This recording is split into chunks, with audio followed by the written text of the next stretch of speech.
true calm does not arrive through control. It appears when we stop forcing life to fit our expectations. It's the softness that enters when we finally allow things to be as they are. Take a deep breath now. Feel the cool air entering, the warmth leaving. Find a position that feels like surrender, your body supported, your hands unclenched, your jaw at rest. The stories you'll hear tonight are not steps to follow. They are quiet companions, sitting beside you as the mind learns to loosen its grip. If you feel called, share what you're feeling in this moment or what you hope these stories might help you release. Maybe a burden, a fear, or simply the need to understand. Let each breath be a gesture of release. There is no race to peace. You are already arriving. Now let the story begin. The young monk spoke with confidence. He had studied for years. He had memorized the sutras, debated the Dharma, written essays on emptiness and non-self. Now he stood before Master Obaku, hoping to impress him. "What is the ultimate truth of Buddhism?" he asked, bowing low. The question was polished, prepared, even reverent. But Obaku said nothing. Instead, he stepped forward and shouted, loud, sudden, like thunder cracking a still lake. The monk stumbled backward, heart racing. His thoughts vanished. His pride scattered like startled birds. And for a moment, just one brief, breathless moment, his mind stopped. No questions, no answers, just space, raw and awake. That was the lesson. A shout. Not of anger, but of compassion. Not to belittle, but to break. To shatter the walls of thinking that separate seeker from truth. In the Zen tradition, this is known as katsu, a fierce cry. A single wordless eruption that pierces through the mind's constant noise. Obaku used it like a blade, not to wound, but to cut away illusion, to jolt the student out of the fog of thought. Because sometimes, you don't need more understanding. You need a wake-up call. Think of a dream. You're walking through it, believing it, responding to it. Then someone shouts your name. You jolt awake and realize none of it was real. Obaku's shout was like that, not a teaching, a waking. Years later, the monk returned. He bowed before Obaku and said, "I finally understand why you shouted." Obaku smiled and said, "Then forget that I ever did." Because even the memory of awakening can become another concept, another prison. Zen cuts not just through delusion, but through the attachment to insight itself. Obaku was a teacher of few words, but when he spoke or shouted, he struck deep. Once another student asked him, "What is the path to liberation?" Obaku raised his fist. The student said nothing, then bowed, because in that moment he understood. The path was this. Not words about liberation, but the raw, silent, direct presence of the fist before him. Western minds often recoil from this. We're trained to expect kindness to be soft, truth to be calm, teachers to be gentle. But in Zen, compassion doesn't always whisper. Sometimes it roars, because the cage of the thinking mind is strong, and it takes a powerful noise to break it. Obaku's shout was not personal, it was not performance. It was pure action, free from hesitation, free from agenda. A sound that came from no self, and landed in the heart like a bell. Another story is told. A monk was dozing off during meditation. Obaku walked behind him, raised his staff, and struck the ground beside him, hard. The monk jolted upright, eyes wide. The master said only, "If you sleep through life, you will dream of Zen, but never wake to it." The monk bowed. He never fell asleep in the hall again. These moments are not cruel. They are kindness without comfort, because comfort can lull us into dreaming. But Zen is the practice of waking, again and again, until waking becomes your natural state, until presence is all you need. Imagine someone drowning in shallow water. You don't throw them a book about swimming. You pull them up, sometimes roughly, but always with love. That is Obaku's shout, a hand reaching through illusion, grabbing you by the robe and saying, "Wake up." Commentary. Not all teachings arrive gently. Some arrive like a storm, like cold water to the face, like a sound so loud it shakes the thoughts out of your spine. Because truth is not fragile. It doesn't need to be whispered. It just needs to be heard. And often the most compassionate thing a teacher can do is stop trying to explain and simply interrupt. Interrupt the story. Interrupt the me. Interrupt the years of polite ego dressed up as spirituality. Obaku knew this. He wasn't teaching Buddhism, he was teaching freedom. And sometimes freedom begins not with understanding, but with a single sharp, sacred shout. If you walk away from Zen with nothing but quotes, you've missed it. If you remember the stories but never felt the cut, you're still dreaming. But if something within you, some soft center you didn't know you had, felt this story not as words, but as thunder, then maybe, just maybe, you've begun to wake up.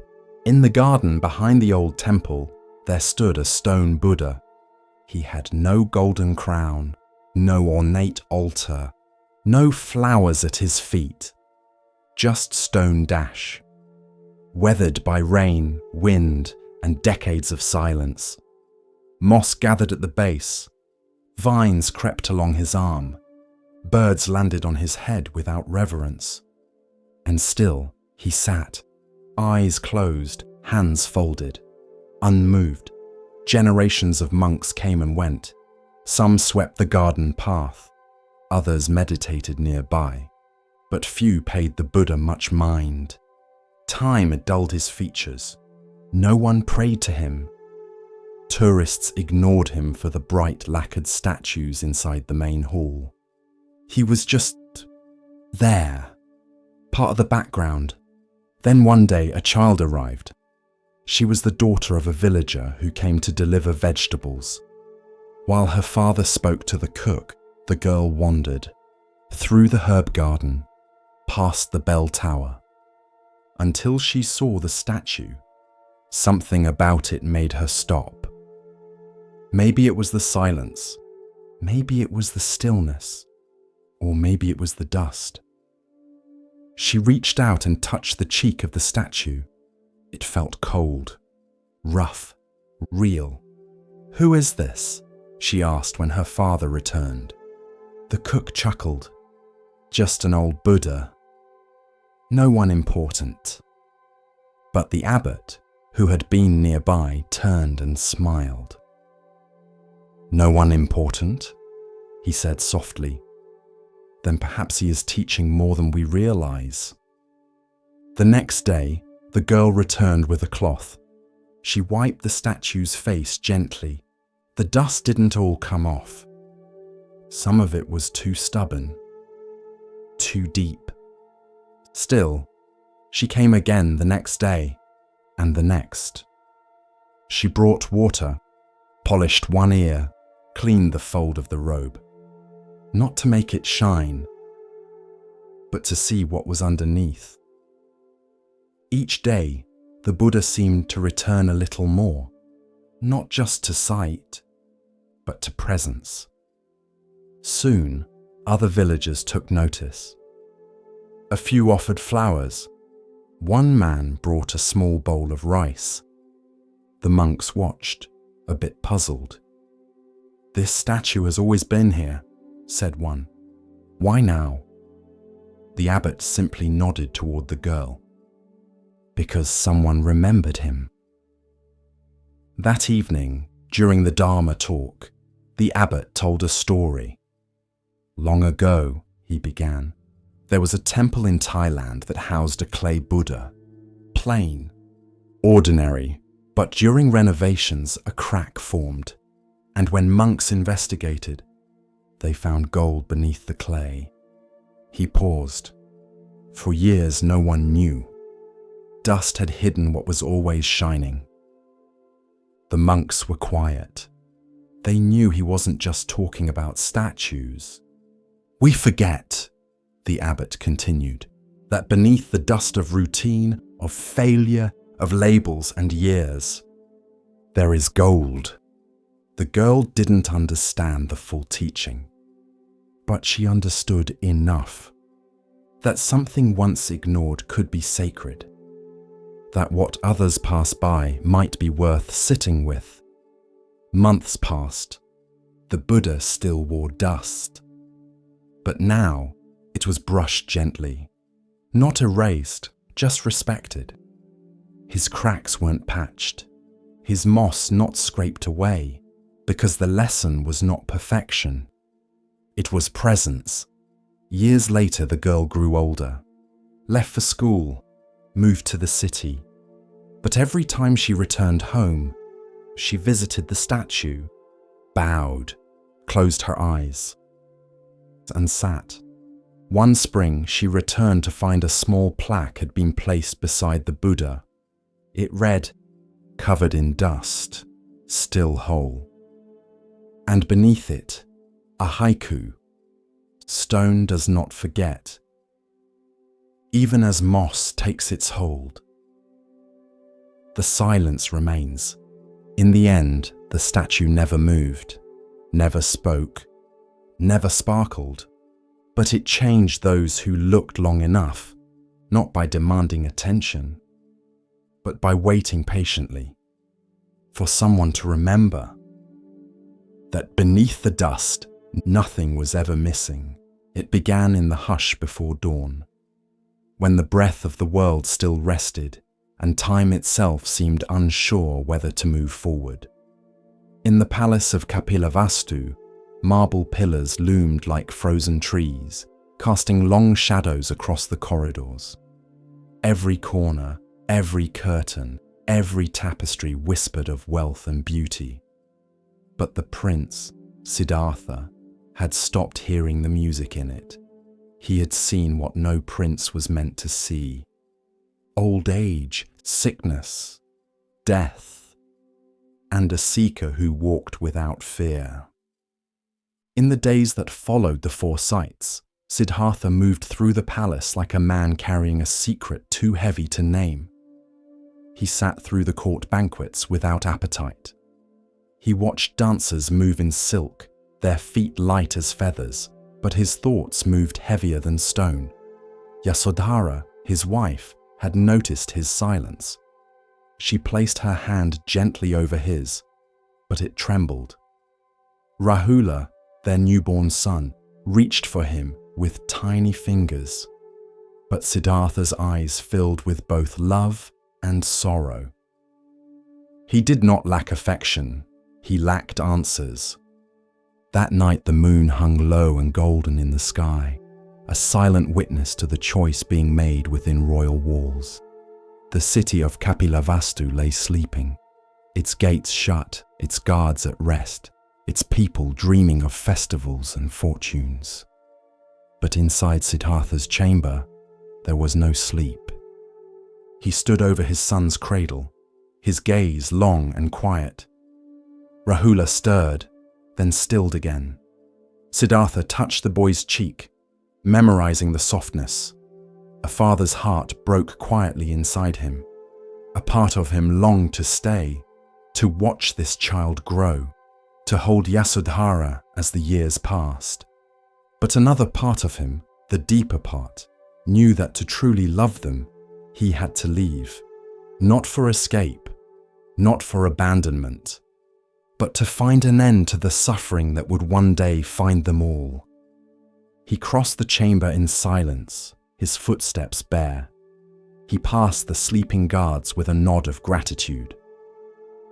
He paused once in the marble garden, where fountains trickled like stilled song. Stars wheeled above him in still constellations. Waiting at the outer gate was Channa, his loyal charioteer, and Kantaka, his white horse who had carried him through battles, festivals, and boyhood rides under open skies. Siddhartha took one last look at the palace that had been his whole world. Then he nodded. No orders, no drums, no farewell speech, just stillness and the beginning of something eternal. Channa led them through side streets. Siddhartha's cloak billowed slightly in the breeze, though the air was warm.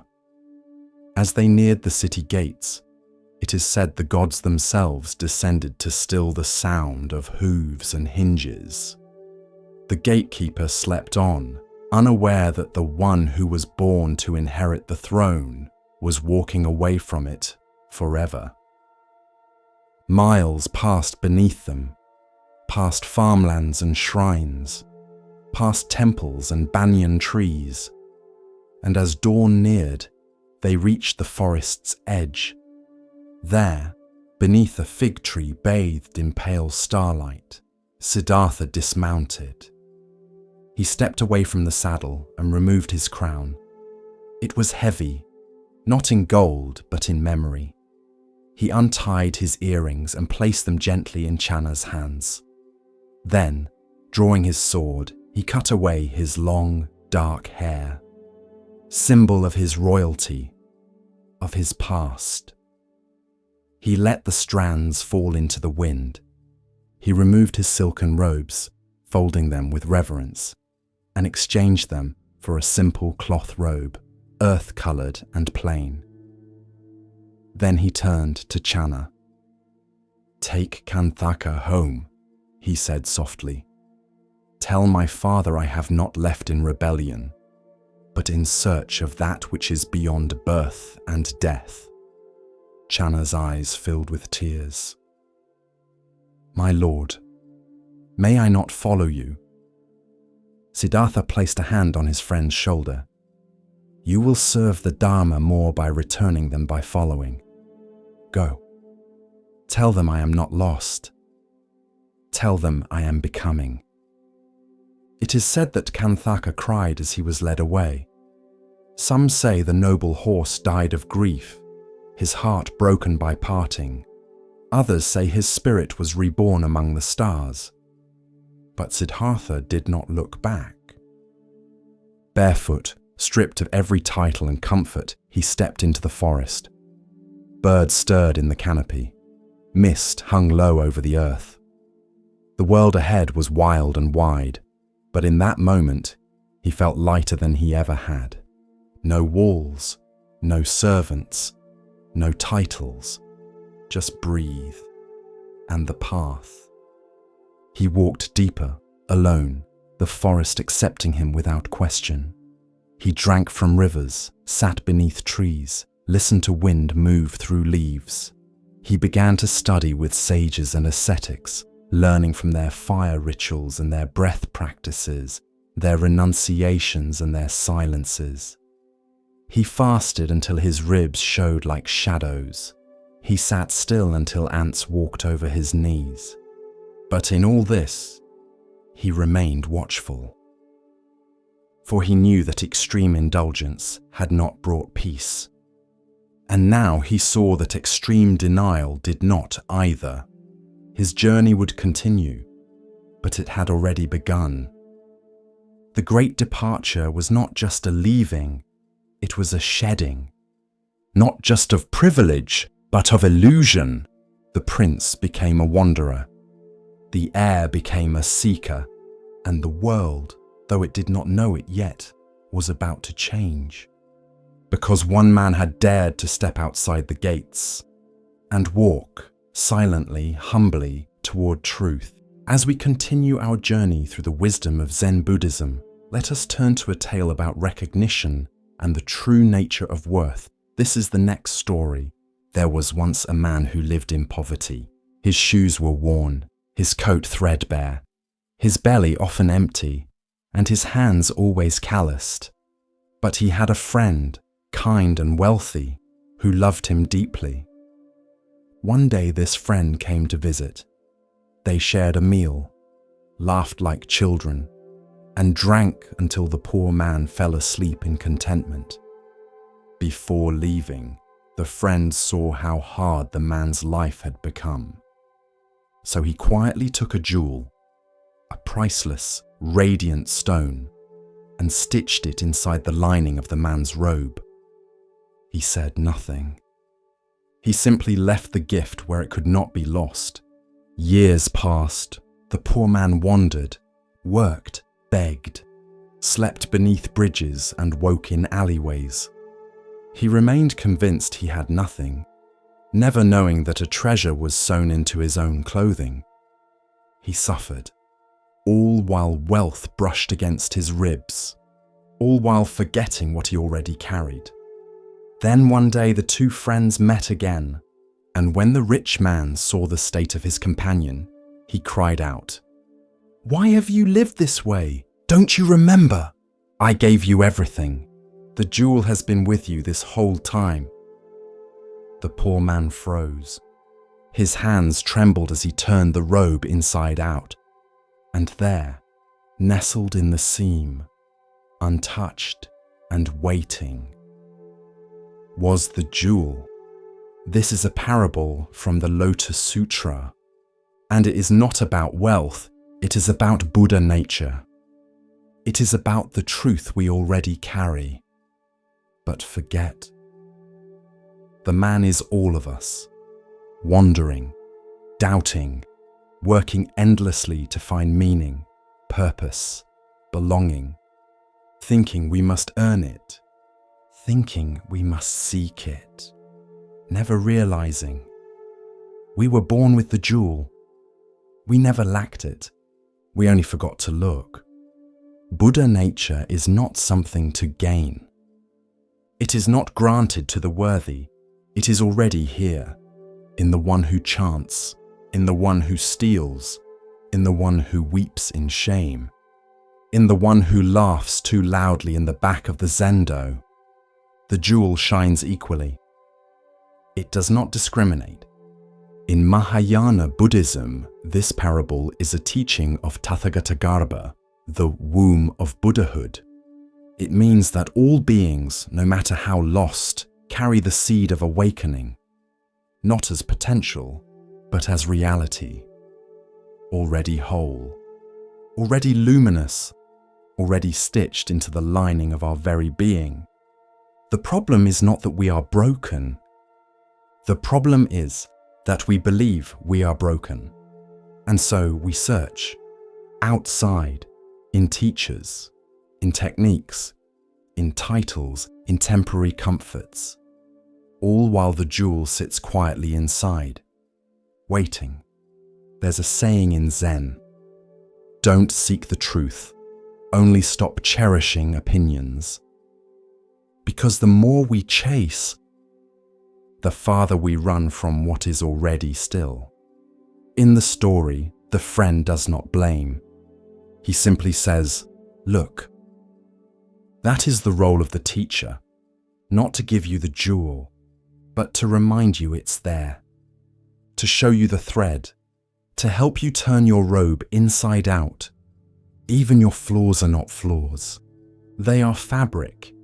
Even your pain is not proof of lack. It is the tension in the thread that protects the jewel. Even your delusion is a path, if you let it lead you inward. The poor man's mistake wasn't laziness. It was forgetting his inheritance, just like us. We forget we are enough. We forget we are worthy. We forget that what we seek has always been with us. Buddhism is not about becoming holy. It is about remembering who you are, who you've always been, what cannot be taken from you, not by grief, not by failure, not by your own darkest thoughts. Sometimes people ask, but if I already have Buddha nature, why practice? And the answer is simple: to remember, to loosen the thread, to notice the glimmer, to stop walking past yourself like a stranger. Commentary: the jewel is not hard to find, but it is easy to overlook, because it does not shout. It does not sparkle in the usual light. It sits in the quietest part of you and waits for you to be still enough to feel it. You may not believe this yet. That's okay. Belief is not required. Only curiosity, only the courage to look inside the robe and ask, what if I am already whole? In a monastery garden, a novice once asked the teacher, "Where can I find the Buddha?" The teacher pointed to the ground. Toes. Then to the novice's chest. Heart. Then to the novice's eyes. Everywhere you see, but especially where you never thought to look. You have the jewel. So now, stop asking how to earn it. Start asking how to honor it. Live from it. Speak from it. Let it shape your steps. And when others forget their own jewels, remind them gently, just like the friend did. It was a quiet station. Old stone, metal benches, pigeons pacing like monks in mourning robes. The arrivals board flickered. The loudspeaker crackled, and trains came and went, their breath hissing across the platform like tired beasts. Every day just before noon, an old man would arrive. He wore a flat cap, pressed slacks, a wool coat that had seen better winters. He never boarded. He never greeted anyone. He simply sat. Same bench, same hour, same stillness. At first, people thought he was waiting for someone. A son, a daughter, a wife who might never arrive. They glanced at him with quiet sympathy or soft dismissal, but the days passed, then weeks, and he was always there, alone, unbothered, still. One day, a young woman sat beside him. She was holding a phone in one hand, tapping constantly, half listening to music in the other ear. She kept checking the time, fidgeting, breathing shallow. The old man looked out at the tracks, unmoving. After a while, she said, almost without looking, "Who are you waiting for?" He smiled. "Nothing." She blinked. "Then why are you here?" He paused, then nodded toward the platform. To wait. This is the story of presence, of sitting in stillness with no outcome, no expectation, and no rush. Commentary: the world runs on arrival. We hurry to meetings, chase after goals, measure our worth by progress, but in the Dharma, there is no arrival, only presence. The old man wasn't avoiding life. He was stepping into it, minute by minute, footstep by breath, like a bell that rings just once, not to announce anything, but because it can. At first, the young woman scoffed. She muttered, "That's kind of pointless." The old man nodded. Yes, and peaceful. She paused, looked at him fully for the first time. There was something settled in his face, not detached, just done chasing. He didn't ask her what she did for work, didn't comment on the news, didn't offer advice.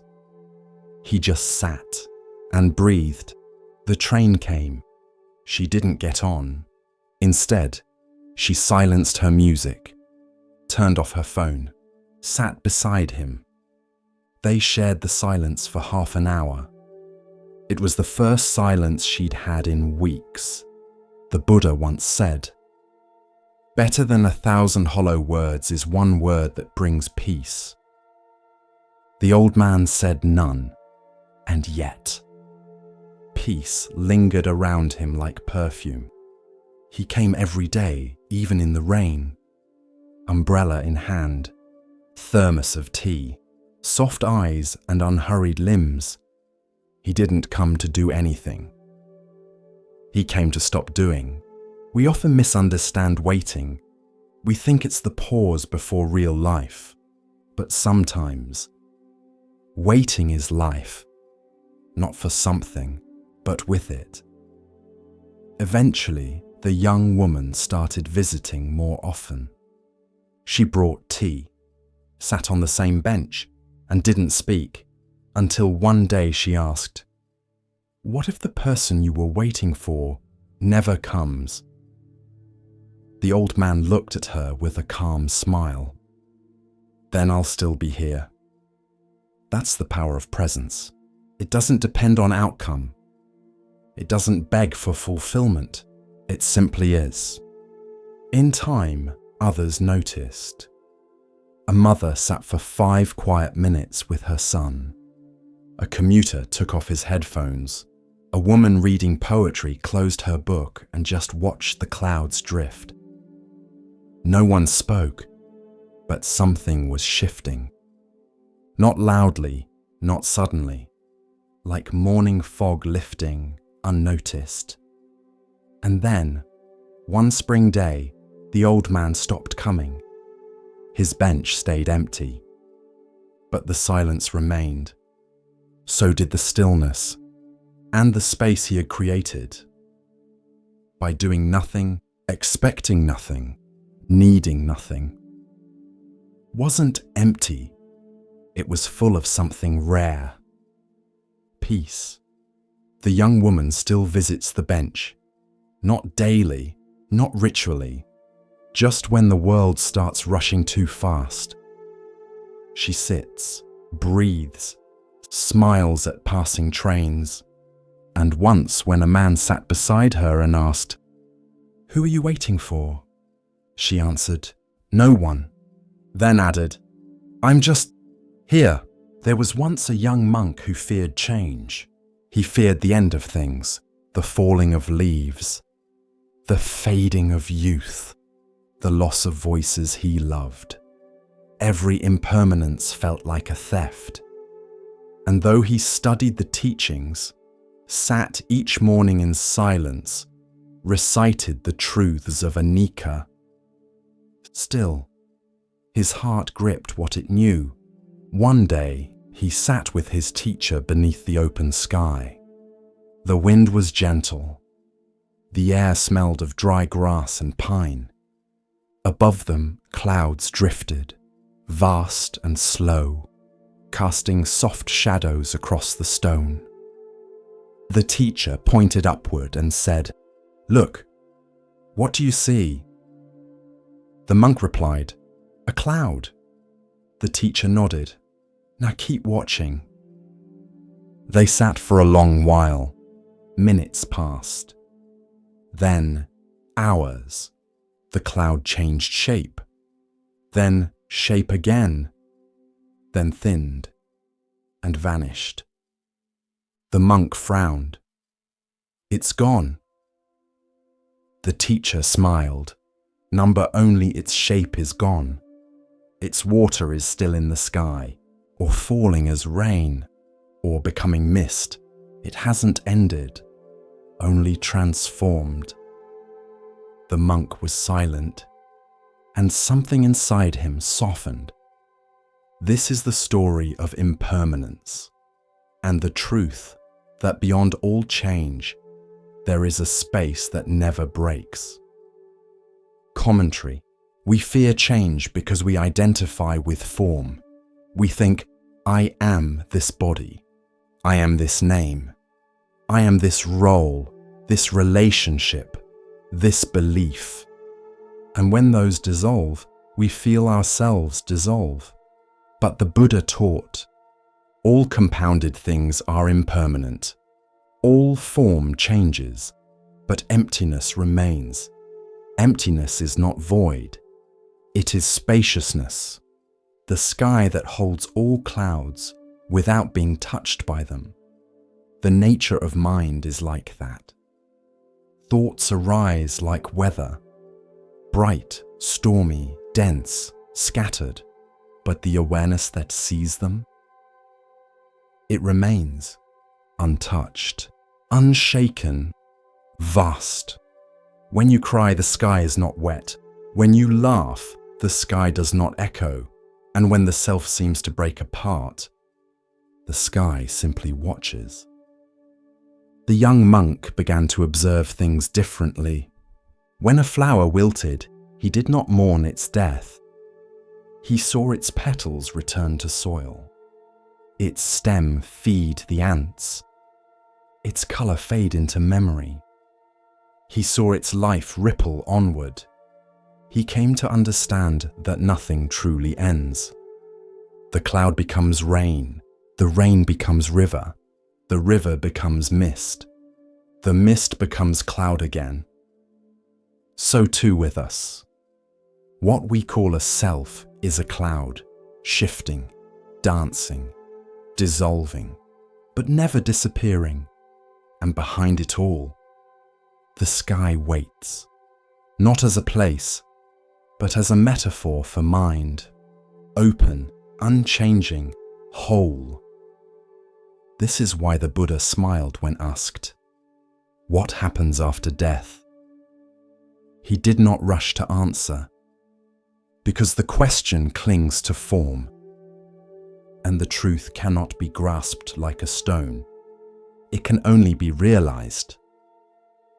Like seeing the sky for the first time after years of watching only clouds. The monk later wrote, "My thoughts are not me. My name is not me. I am the space between all that comes and goes." This is not to say life has no meaning. On the contrary, its beauty lies in its movement. Because clouds are only beautiful because they change, and love is precious because it cannot be frozen. So when you feel yourself clinging to a moment, to a face, to a version of yourself long gone, pause, look up, and remember, you are the sky. Everything else is passing weather. As we move deeper into the quiet teachings of Zen, we come to a story about seeing clearly and understanding true value. Listen carefully to the next story. The temple's library held thousands of texts, worn scrolls, faded sutras, ink-smudged commentaries written by hands long returned to dust. Monks came to read by daylight when the sun filtered through paper screens, and the scent of old parchment warmed the air. But one monk always came at night. Her name was May. She was quiet, thoughtful, the kind who listened longer than she spoke. Each evening, after her chores were done, she would carry a single candle into the library and read until wax melted low. One night during the rainy season, the wind howled across the hillside. Storm clouds swallowed the moon. Still, May entered the library, lit her candle, sat cross-legged before a scroll on emptiness. The flame flickered with every gust, but she kept reading. Outside, an owl perched in the eaves, white-feathered, wide-eyed. Still, it watched her, unblinking. As the wind swirled harder, the flame bent. Then it went out. Darkness, total. May did not panic. She closed her eyes and waited. After a moment, she noticed a soft rustling overhead, feathers, then stillness again. She opened her eyes, and though she could see nothing, she sensed the owl was still there. Watching, she whispered aloud, "How do you see in this?" As if in answer, a line from the sutra she had just read returned to her. "The eye that sees true is not of flesh or flame, but of calm presence in the dark." She smiled softly. Perhaps the lesson wasn't in the candlelight, but in its absence. The next day, she spoke with the abbot. "Master," she asked, "why do we fear the dark so much?" He thought for a while. "Because we trust only what the eye can see. But true wisdom," he said, "often waits in the dark." He continued, "The owl does not light a lantern. It simply sees." From that night on, May still brought her candle, but she also learned to sit after it burned out, not to read, but to observe her breath, her thoughts, her discomfort. And slowly the dark became a teacher. Other monks noticed. May was calmer, slower to speak, gentler when correcting mistakes, as if she no longer needed light to know what mattered. One night, a novice joined her. He fidgeted, grumbled at the dark. "I can't see anything," he said. May smiled. "That's the beginning," she said, "not the problem." There's a Zen saying, "Don't curse the dark, don't worship the light, become the eye that sees in both." The owl never flew down, never made a sound, but its lesson stayed with May until the end of her days. Sometimes, the truest clarity isn't found by shining more light, but by learning to sit still when the candle goes out. In the heart of the city of Vaishali, not far from the clamour of markets and the perfume of jasmine, there lived a man unlike any other. He was wealthy, yes. His robes dyed in saffron and silk, his estate wide as a lake. He was respected, known to governors and scholars alike. He was a householder, a father, a merchant. But more than that, he was awake. His name was Vimalakirti. Unlike the monks, he did not wear simple robes. Unlike the ascetics, he did not live in the forest. He lived in the world, but not of it. He walked through noise with the silent mind. He moved through illusion without being caught. And so his teachings were sharper than sermons. His presence, more disruptive than thunder. One day, it was said that Vimalakirti had fallen ill, not from weakness, but from compassion. He had taken on the sickness of the world so others might awaken. Word reached the Buddha and his disciples, so the Buddha asked, "Who will go and visit the ailing Vimalakirti?" One by one, the great disciples declined. Shariputra, Maudgalyayana, Ananda. Each said, "Master, I cannot. I have debated Vimalakirti before, and I was humbled." Because this layman, this non-monk, non-official, had a clarity that even the great arhats could not match. His words undid your logic. His questions pierced through pride. He was kind, but unshakably sharp. At last the Buddha turned to Manjushri, the bodhisattva of wisdom, and Manjushri, without hesitation, said, "I will go." So Manjushri entered the city, accompanied by heavenly beings, monks and devas. He found Vimalakirti reclining on a simple bed beneath a flowering tree. His eyes were calm, his illness invisible, his presence unmistakable. Manjushri bowed. "Venerable one," he said, "how should a bodhisattva view the world?" A simple question. And Vimalakirti answered not with poetry, but with paradox.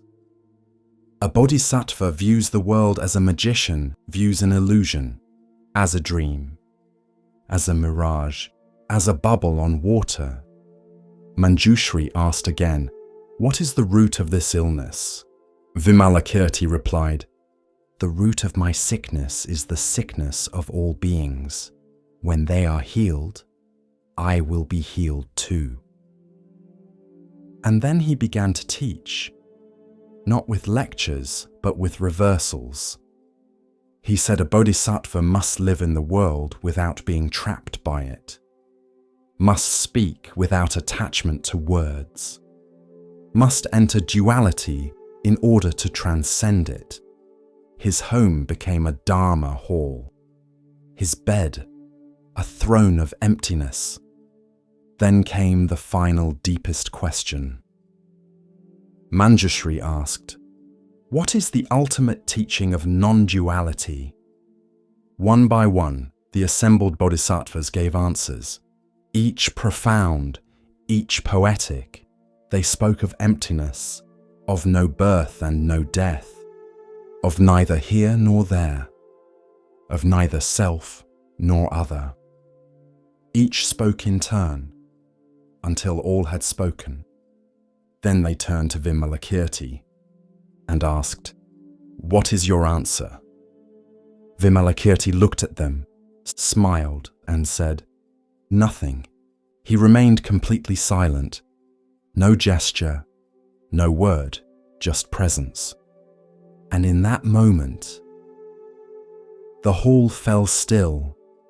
Even the wind paused at the edge of the window. And the bodhisattvas understood, because that, his silence, was the answer. Beyond yes and no, beyond concepts, beyond even the word beyond. Only direct knowing, unspoken and complete. Commentary. The Vimalakirti Sutra is not just a scripture, it is a mirror, held up to the part of us that clings to roles, to robes, to rank, to rhetoric. It reminds us, wisdom is not a matter of appearance, and truth is not always spoken. Vimalakirti was not a monk, but he understood Dharma more deeply than most. He owned property, but was not owned by it. He lived among crowds, but dwelled in emptiness. He used language, but was not trapped by it. And when the time came to speak of non-duality, he let silence do the speaking. Sometimes silence is escape, but sometimes it is clarity, not a refusal, but a revelation. A silence so full, it says everything. There's a Zen saying, "When the mouth is closed, the Dharma speaks most clearly." This is what Vimalakirti embodied, the wordless transmission, the truth beyond fingers pointing to moons. In our world, we often rush to speak, to fill the space, to define, to prove. But Vimalakirti teaches, when we stop grasping, when we stop arranging words like armor, what remains is presence. The silence was not empty, it was alive. It was not passive, it was the roar of no self. It dismantled even the idea of someone giving an answer, and left only this. You don't have to be a monk to wake up. You don't have to renounce your life. You have to see through it. and then live with depth, with clarity, with compassion, from within the illusion, while no longer fooled by it. Vimalakirti's room is still here. Every moment you stop trying to win the argument, every time you stop needing to prove you're wise, every time you rest in the space before thought, you are sitting beside him, and you are silent too.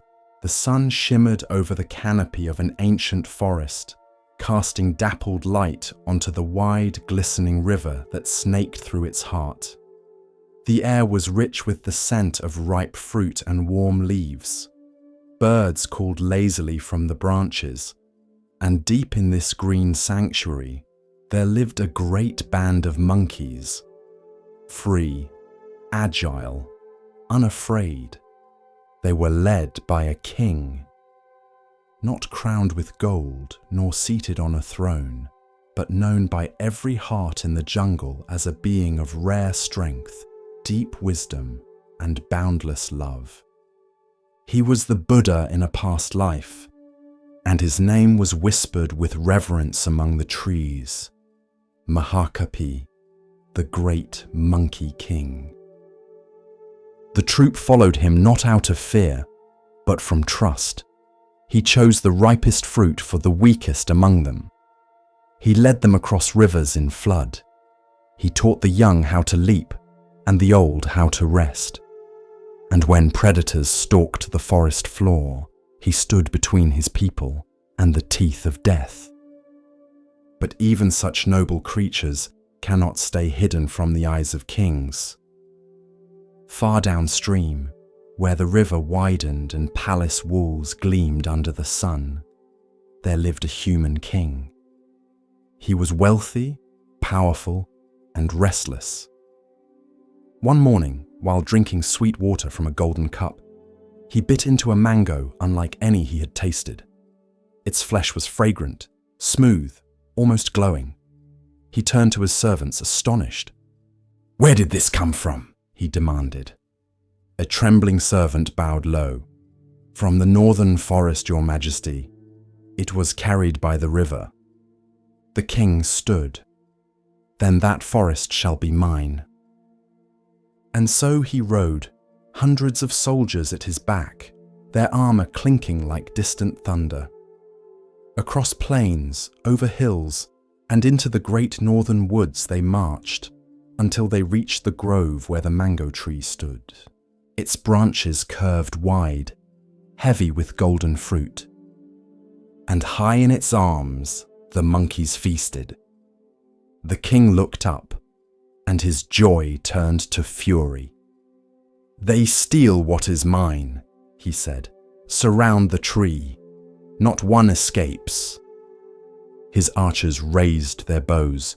The monkeys screamed and scrambled. Some fell. Some clung to the bark, trembling. Mothers shielded their babies. The tree that had fed them now became a trap. And the monkey king, Mahakapi, watched from a distance. He saw the ring of soldiers, the drawn bows, the trembling hearts of his people, and he knew there was no way down. Unless he climbed a tall cliff beside the river. From there he could see the mango tree, the forest, the fear. He wrapped his legs around the trunk of a strong bamboo stalk, measured the distance, and leapt. Across the sky he soared, limbs outstretched, heart steady.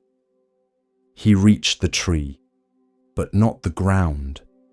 His body caught a branch, and he hung there, arms extended, back arched across the gulf between safety and slaughter.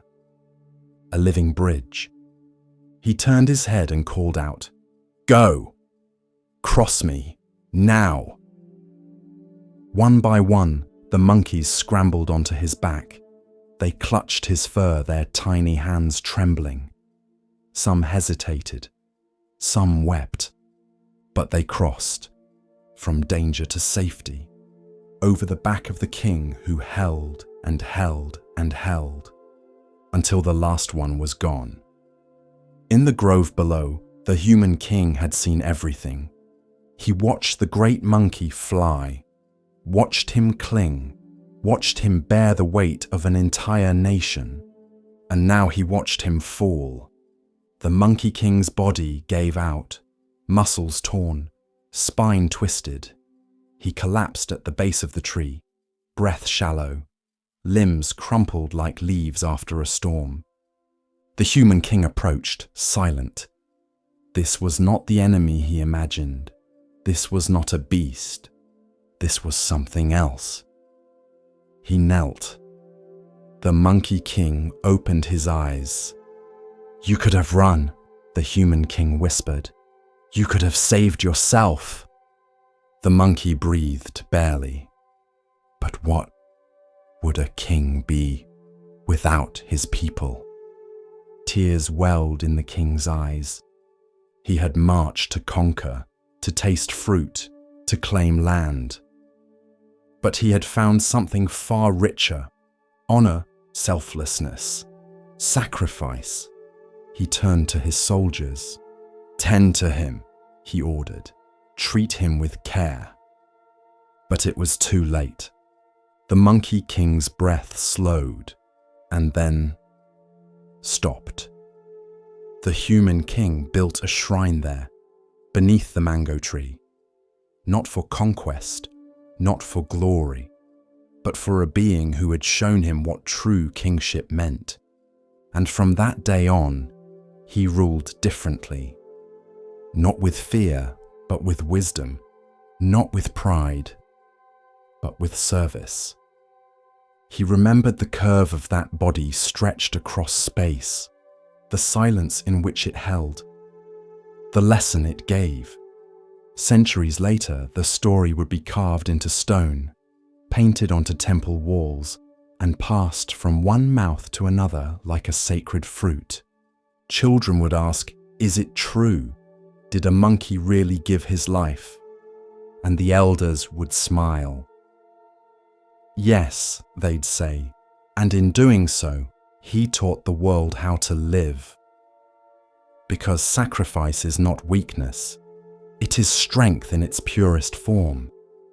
And a leader is not the one who commands the most, but the one willing to give the most, even his life, for those who trust him, for the good of all. With each step on the Zen path, a new lesson unfolds. Now we turn to a story about recognition, of self, of others, and of what truly matters. Listen carefully to the next story. Long ago, in the shadow of the Mahabharata range, there lived a young man named Jorin.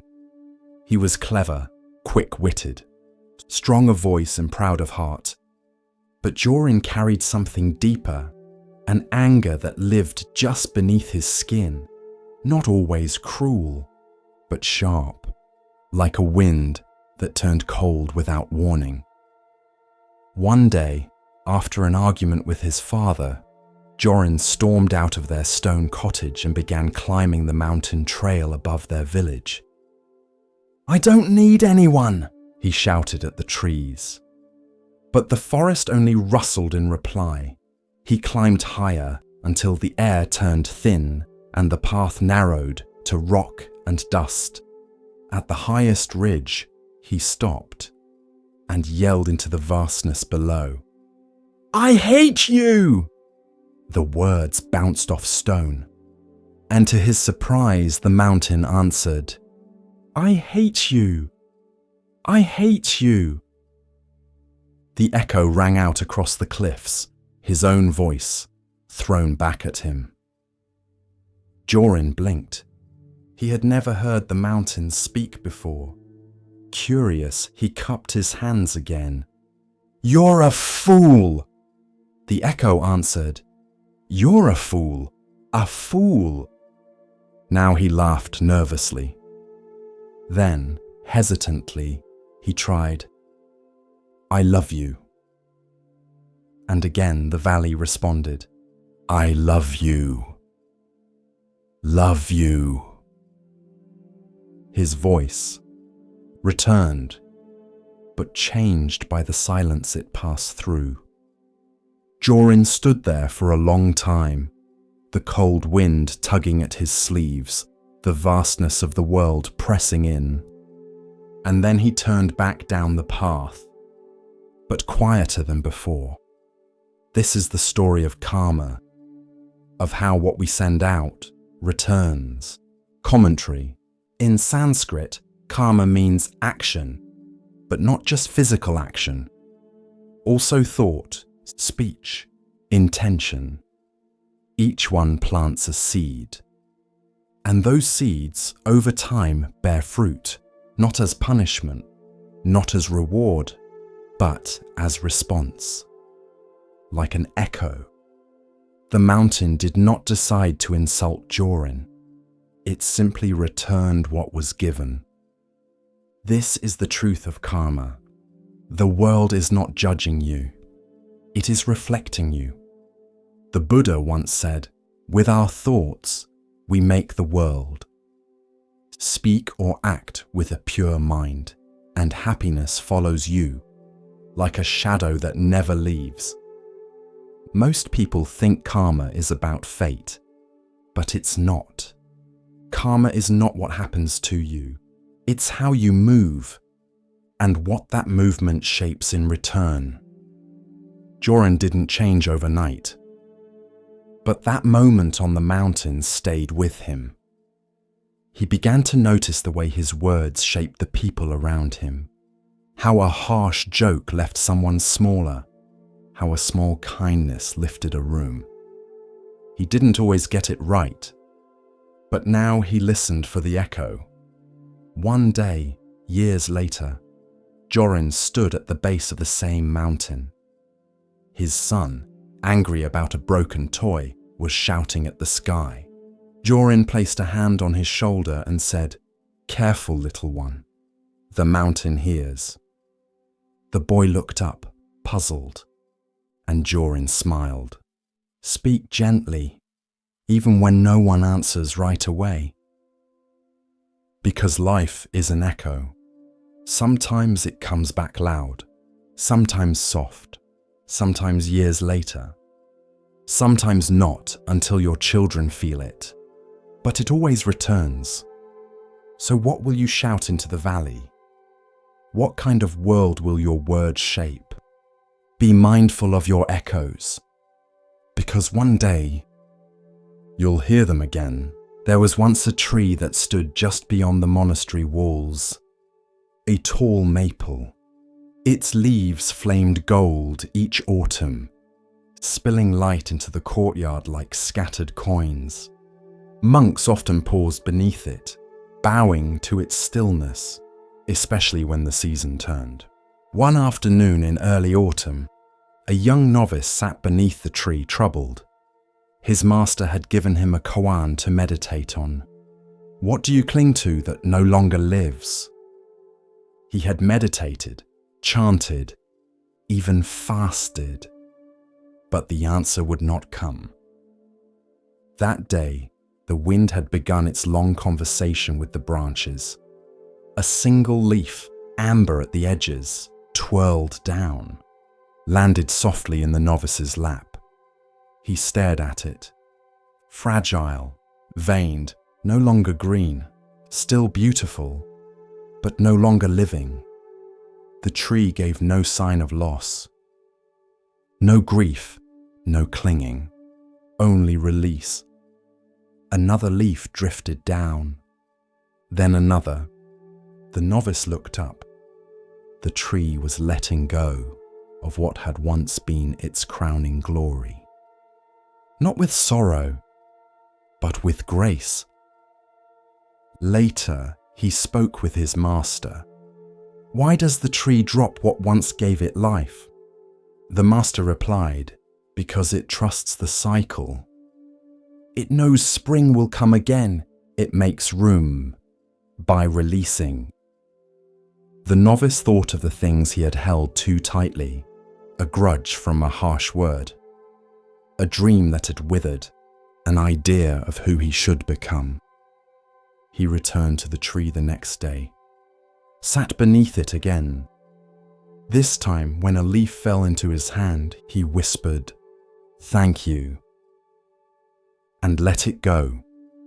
That night, he wrote in his journal, "Letting go is not loss, it is returning." As the days grew colder, the tree became bare. Some monks said it looked lonely, exposed, but the novice saw strength in that nakedness.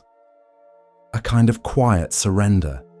It was not clinging to what had passed. It was preparing for what would come. Winter arrived. Snow dusted the monastery roofs. The tree stood still, unmoving, uncovered, unconcerned.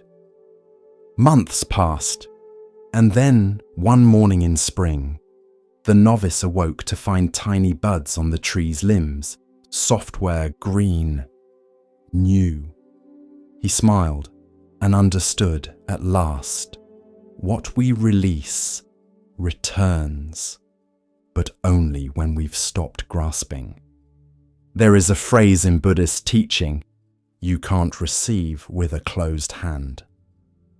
The tree had shown this truth. Letting go is not the end. It is the opening. In a bustling monastery near the edge of the forest, there stood a tall wooden ladder. It led nowhere in particular. It was propped against an old stone wall at the edge of the courtyard, half covered in moss, its rungs worn smooth by generations of use. But no one used it for repairs. No one climbed it to reach anything. It was part of a practice, a koan in physical form, a ritual passed down from teacher to student, without ever being fully explained. Each new monk during their first week was asked to climb the ladder. No instructions, no context, just climb. Some did so eagerly. Some hesitated. Some asked, "What's the point?" The elder monks would only smile and say, "You'll see." One by one, the novices ascended.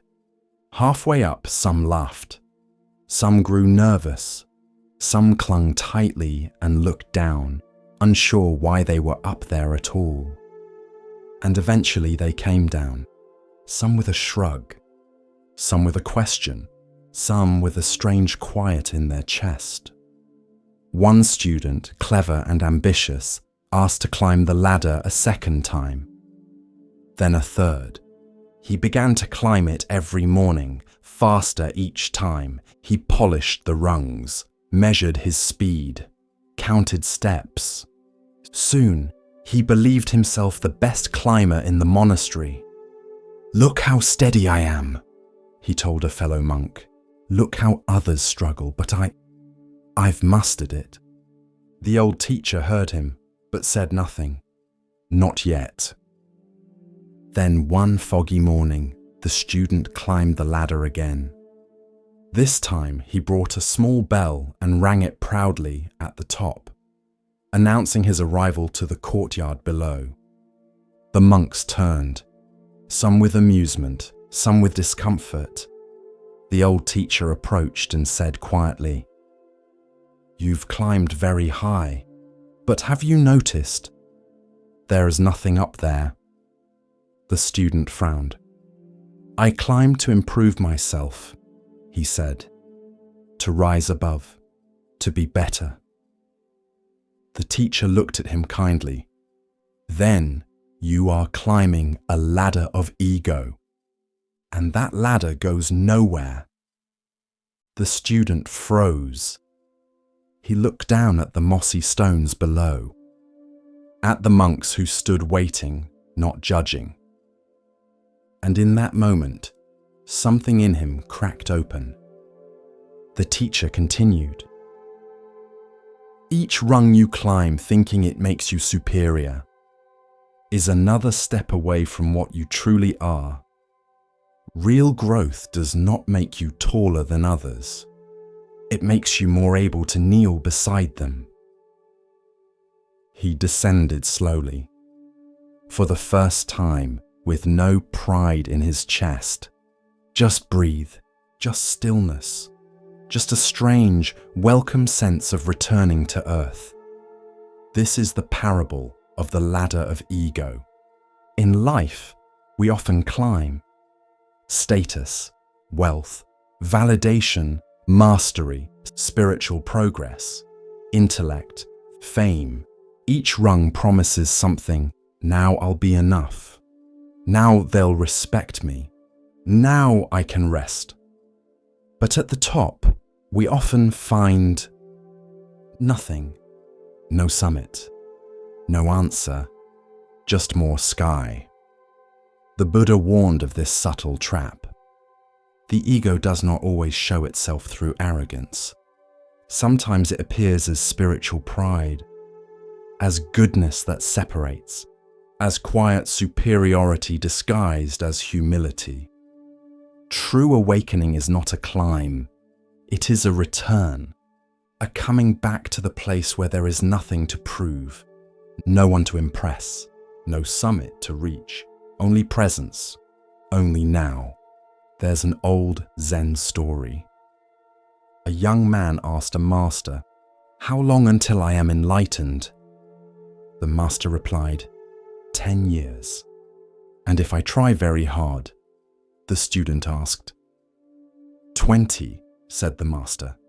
The harder we climb in pursuit of self, the farther we drift from what is not self. The more we grip the ladder, the more we miss the ground. Commentary: the ladder of ego is invisible, but heavy.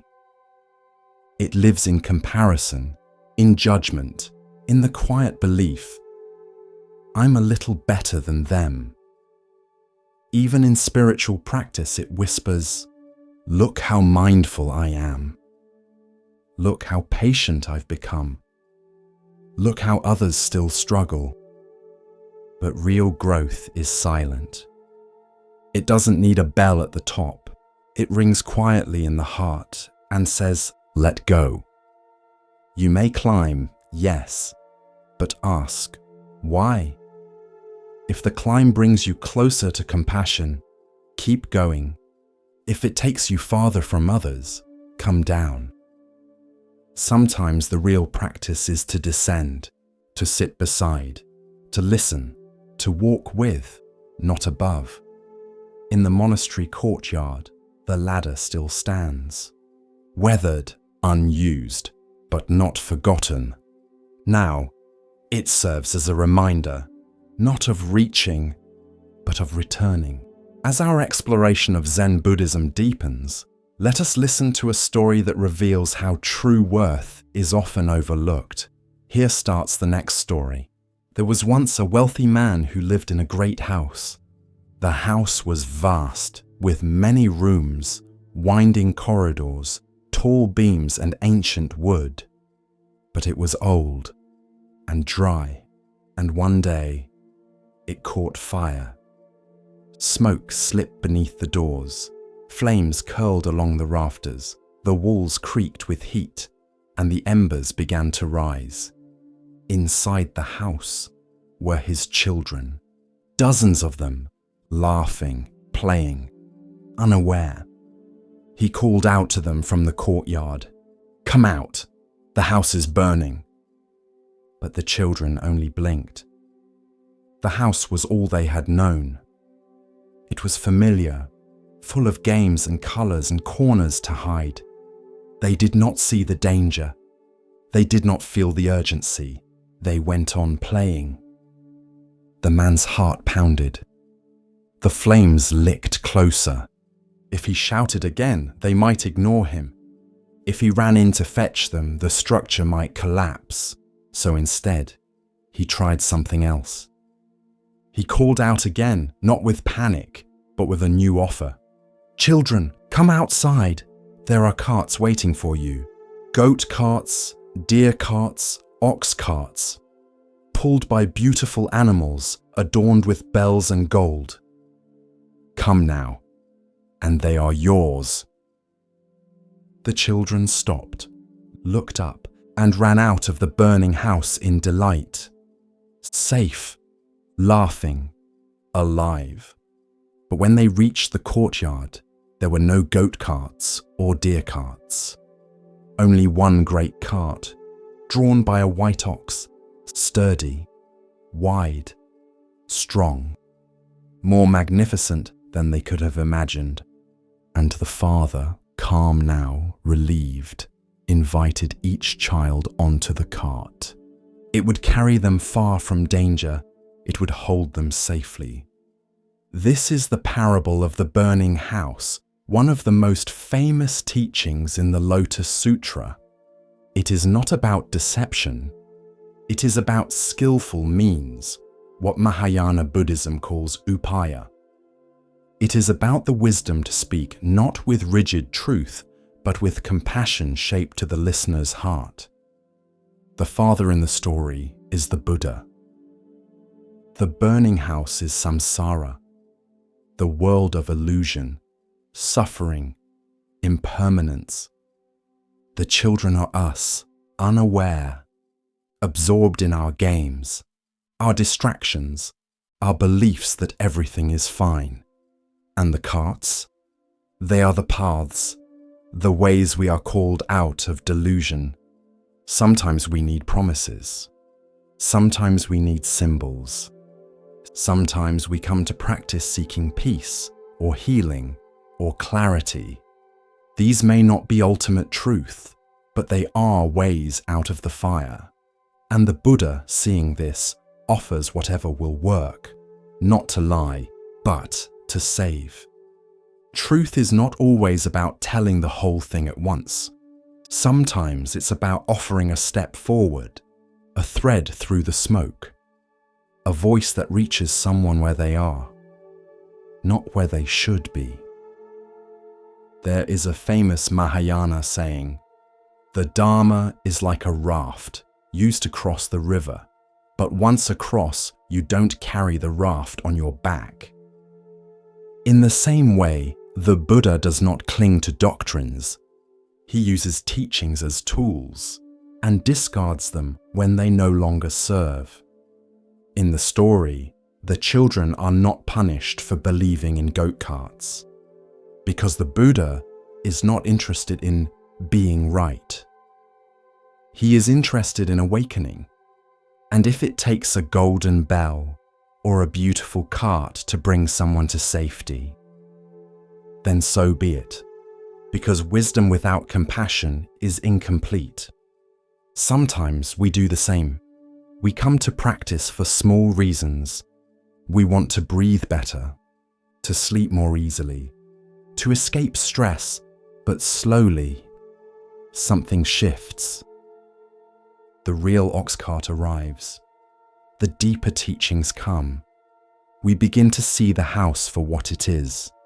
We begin to wake up, not just from the flames, but from the idea that we ever truly belonged inside them. This story teaches us about timing, about patience, about knowing that not every truth needs to be told at once, and that helping others awaken is not about shouting, "The house is on fire."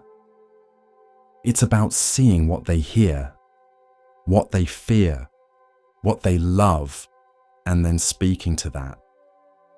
The Buddha could have thundered teachings from the sky. He could have demanded obedience. Instead, he walked with people, listened, adapted, and then gave them the vehicle they were ready for. Some criticize this parable. They say, "Wasn't it a lie?" But what matters is the result. The children were safe, and the vehicle they received was not lesser, but greater. They were drawn to joy, but found liberation.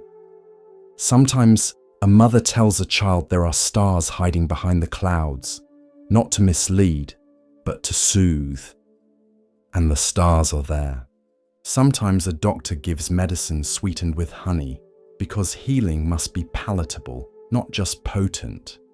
And so too with the Dharma, it meets us where we are, and leads us to where we didn't even know we could go. The burning house is this world. Not because the world is evil, but because it cannot last. Everything inside it, pleasure, power, possession, even identity, will one day fall. But the Buddha doesn't shame us for being inside. He simply calls us out, however he can. You may be on a goat-cart path now, or waiting by the door, or still deep inside the house, holding on to something you love. It's okay. You are seen, and when you're ready, there will be a voice, and a cart, and a way through the smoke. It is said there was once a monk who lived alone in a crumbling hut on the edge of a forgotten village. His robes were patched, his alms bowl was cracked. His sandals made no sound on the stone path. He spoke little, taught no students, carried no scrolls. But people said strange things happened when they met him. A merchant who had been cruel to his workers walked by the hut and wept for no reason.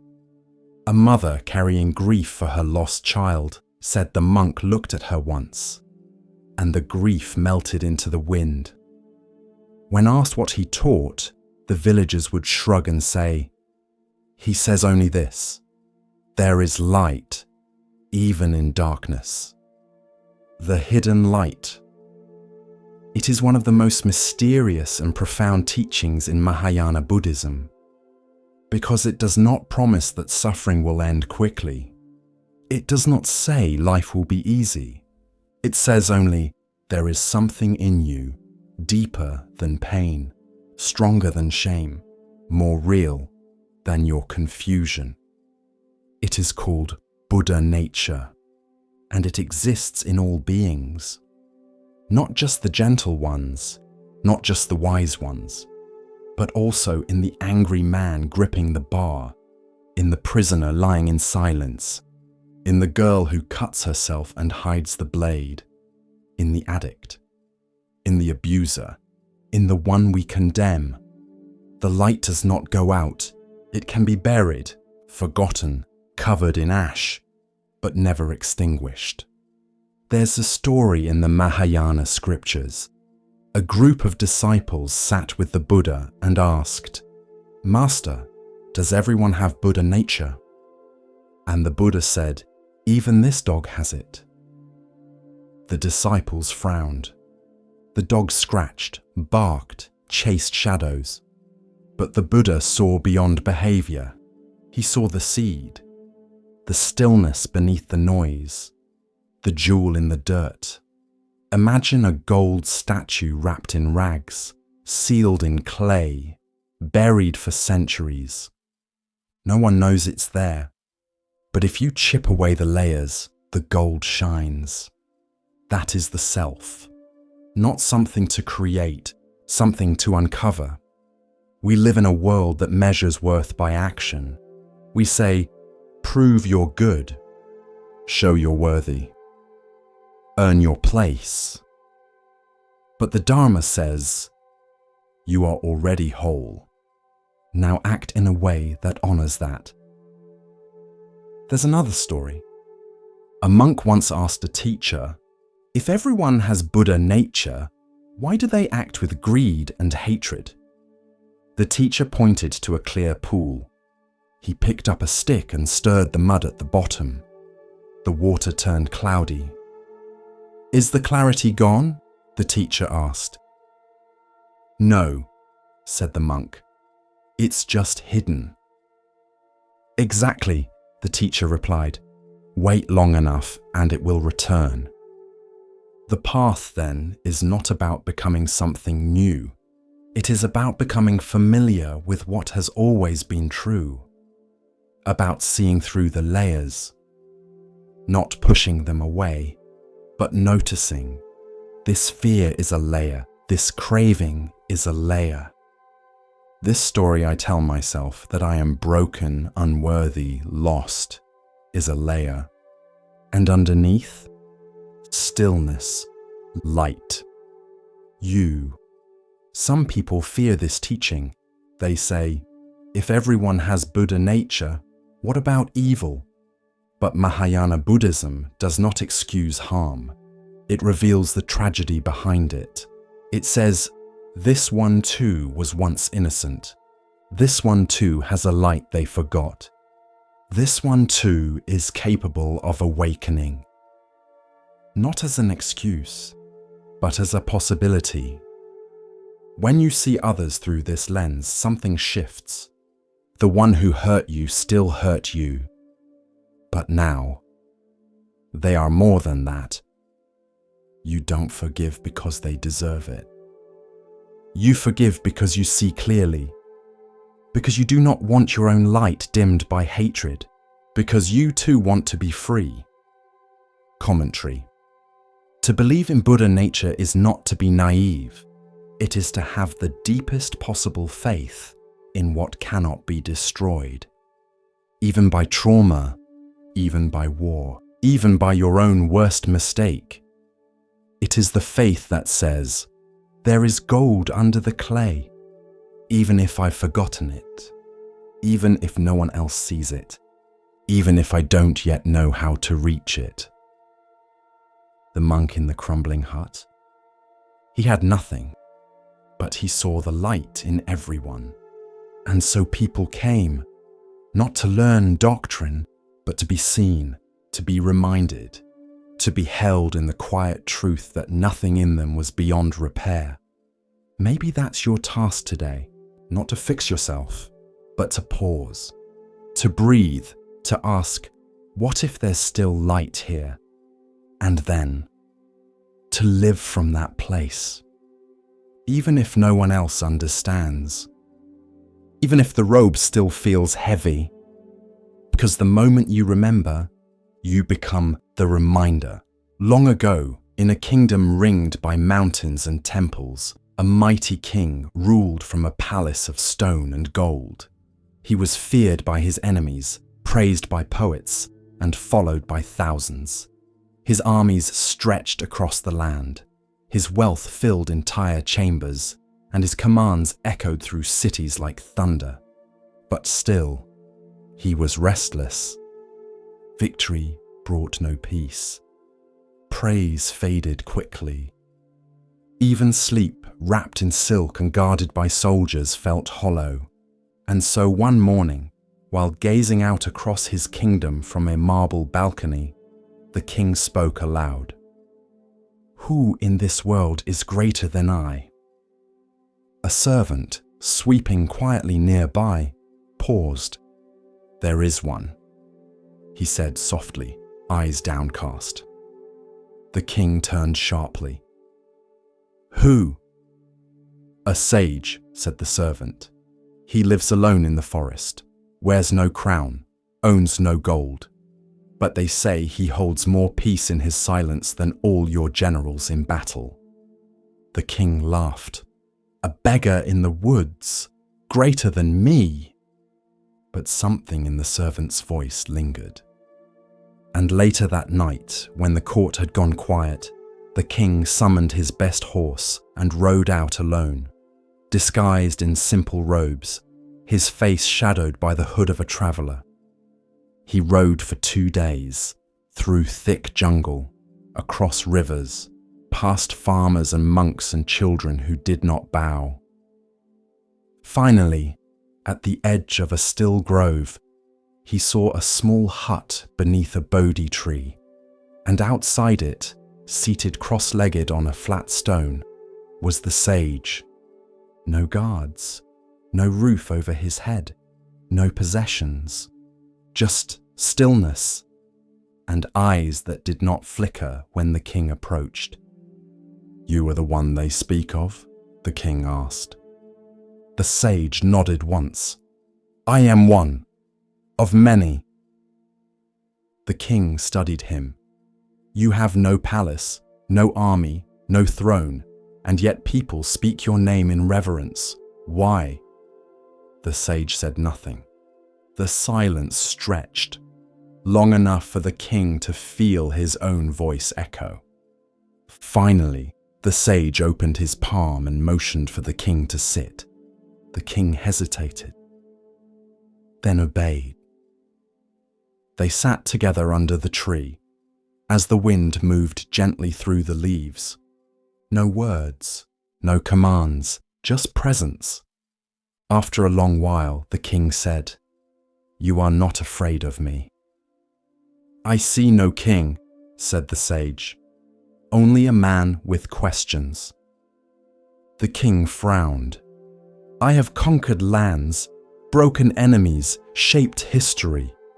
You think I have questions?" The sage met his eyes. "Then why are you here?"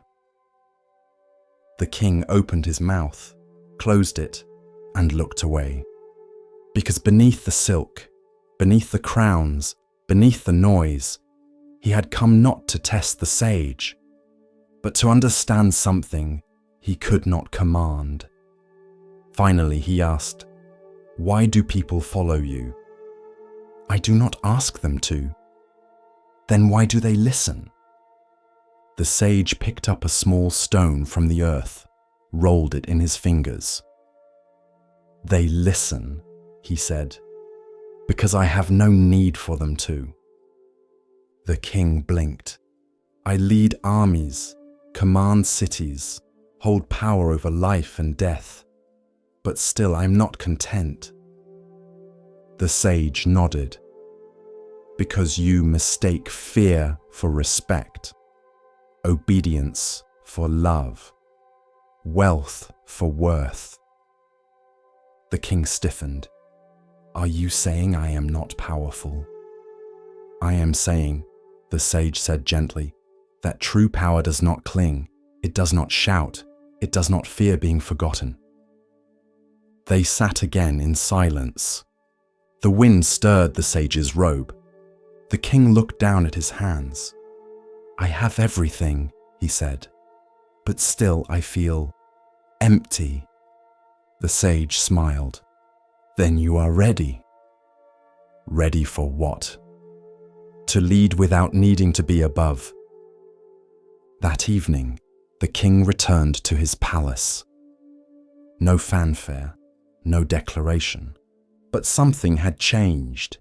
He began to listen more, to speak less, to ask questions instead of giving orders. His advisors whispered about his visits to temples, his long walks alone, his sudden interest in sitting beneath trees without speaking. And when his generals asked, "Who taught you this?" he said simply, "A man with nothing, who showed me everything." Years later, when the sage passed into silence beneath the same Bodhi tree, the king declared a day of stillness across the land. No work, no speech, just listening. And in time, his own rule became a story of its own, not because he expanded borders, but because he stopped needing to, not because he gained more, but because he learned to let go. And the story of the king and the sage spread like the breeze that once moved through the forest leaves. A reminder that the crown is not the source of power, wisdom is, and the one who does not seek to rule is often the one most worthy to lead. Continuing along the path of Zen insight, we pause now to hear a teaching about perception and hidden value. Listen carefully to the next story. One morning, as the temple bell echoed over the hills, a feather drifted across the gravel path. Software white, weightless. It twisted in the breeze, rising, falling, then gliding gently down near the feet of an old monk named Shiro. He stopped mid-step, not because the feather blocked his way, but because he had learned that even the smallest interruption might carry a lesson. He bent down, lifted it with 2 fingers, and held it up to the light. It was a simple thing, delicate, almost nothing, and yet it had travelled from some distant bird, perhaps one flying over the valley, or shaken loose in a morning preen. It had no wings, no voice, No will, yet here it was, resting, present, carried. That day during tea, Shiro spoke to the novices. He placed the feather on the center of the table. "Is this free?" he asked. The youngest tilted his head. "It floats on the wind, so—" "Yes?" Another frowned. "But it goes wherever the wind takes it. That's not freedom, it's powerlessness." A third sipped her tea and said nothing. Shiro smiled. "All three of you are correct," he said, "depending on how you define freedom." He continued, "Most people think freedom means control, to choose, to decide, to resist what moves us." He looked out the open window. "But the feather has no resistance, no plan, and yet it dances." The novices leaned in. He pointed toward the sky. "If the wind blew north, it went north. If the wind changed, so did the feather. But never once did it say, 'I failed.'" There was a pause. One novice finally asked, "Then what is the lesson, Master?" Shiro replied softly, "There are times to steer and times to yield." He picked up the feather again. True freedom is not always in direction, but in the way we ride the currents. Later that week, the temple cat fell ill. The novices fretted. One cried. Another tried to feed it broth. But Shiro simply sat beside it. He offered no solutions, no prayers, only presence. When the cat passed, Shiro gathered the novices. He did not speak of death, only of the wind. "You cannot hold the wind in your hands," he said, "but you can feel its path against your face." He paused. "And when it carries something away, you do not curse the air. You bow to its rhythm." The novices returned to their chores, softer now, quieter, less frantic in their attempts to fix what could not be fixed. One afternoon, as a storm gathered, a gust swept through the open courtyard. A lone feather rose from the steps, twirled, and vanished over the garden wall. Shiro saw it, smiled. He whispered, "Carried, yet free." There's a saying in Chan Buddhism: "The bird leaves no tracks in the sky. The wind leaves no footprints in the grass." The feather, like the mind, is most graceful when it stops fighting where it's going. In the town of Rajagaha, nestled among ridges of stone and mist, the streets curled like vines through hills and markets. Every morning, as the sun brushed gold across tiled rooftops, the air came alive with the calls of merchants, the ring of temple bells, and the mingling scents of tamarind, burning incense, and warm, sweet rice. Life here was orderly, rhythmic, a blend of mountain silence and city song. But lately, that rhythm had broken, not from plague, not from drought, but from something deeper, more primal. Fear, not fear of armies or kings, but of a creature, Nalagiri, a bull elephant so massive that earth seemed to lean under his step. Captured from the wild mountains of the north, Nalagiri had been kept in the royal stables since he was young. Once a proud spirit, free to roam cliffs and bathe in wild rivers, now he was shackled day after day, year after year. The weight of captivity grew inside him like fire trapped in stone. He grew restless, then bitter, then dangerous. Stable boys quit, guards were replaced, chains grew thicker. Nalagiri's cries echoed through the stone halls like thunder rolling through empty skies. The people of Rajagaha whispered that madness had taken him, but not all feared him. One man saw an opportunity in that rage. Devadatta, the Buddha's cousin, a monk by appearance, but a storm beneath the robes. Jealous of the Buddha's calm, his followers, his truth, Devadatta sought power, not peace. And when his teachings could not rival the Buddha's, he plotted instead. He went to King Ajatashatru, young and proud, his rule still soft around the edges, and he leaned close. "Let Nalagiri loose," he whispered. "Aim him at the Buddha. See what becomes of silent wisdom when tusks meet flesh." The king, tempted by spectacle or swayed by flattery, agreed. And so, one morning, before the city had fully woken, the iron gate to Nalagiri's pen creaked open. Chains were undone. Commands were given.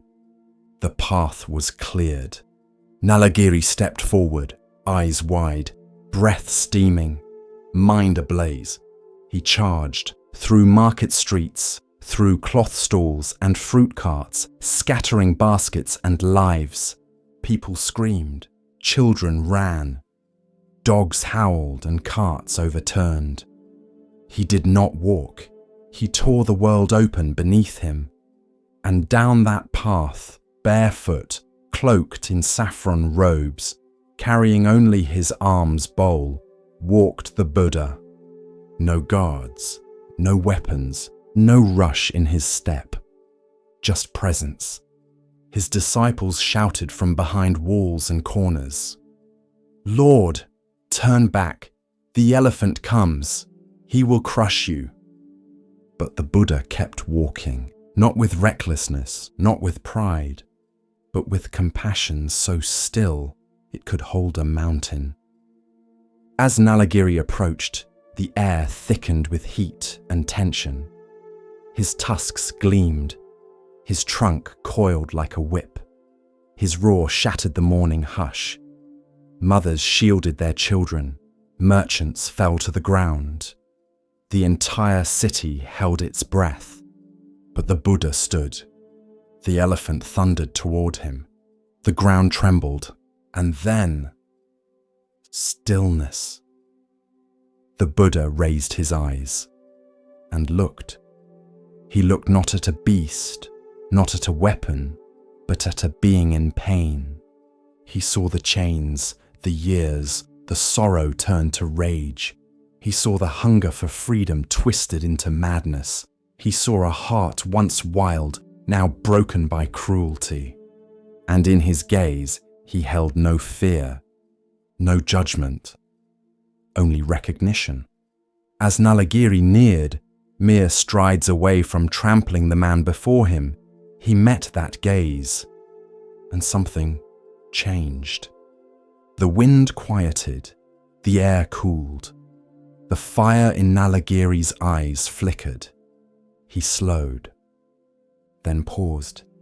His ears twitched, his breathing hitched. He took one more step, then stopped. The Buddha stepped forward. Slowly, gently, one hand raised, not to strike, not to shield, but to bless. And Nalagiri knelt. He folded his legs beneath him, lowered his head like a branch under rain. A great groan, half sigh, half sorrow, escaped his chest. And there, in the middle of the street where rage had once ruled, the Buddha placed his hand on Nalagiri's brow. Not with domination, but with presence. And the elephant wept. Tears pooled beneath his eyes, streaking down the folds of his face, darkening the dust.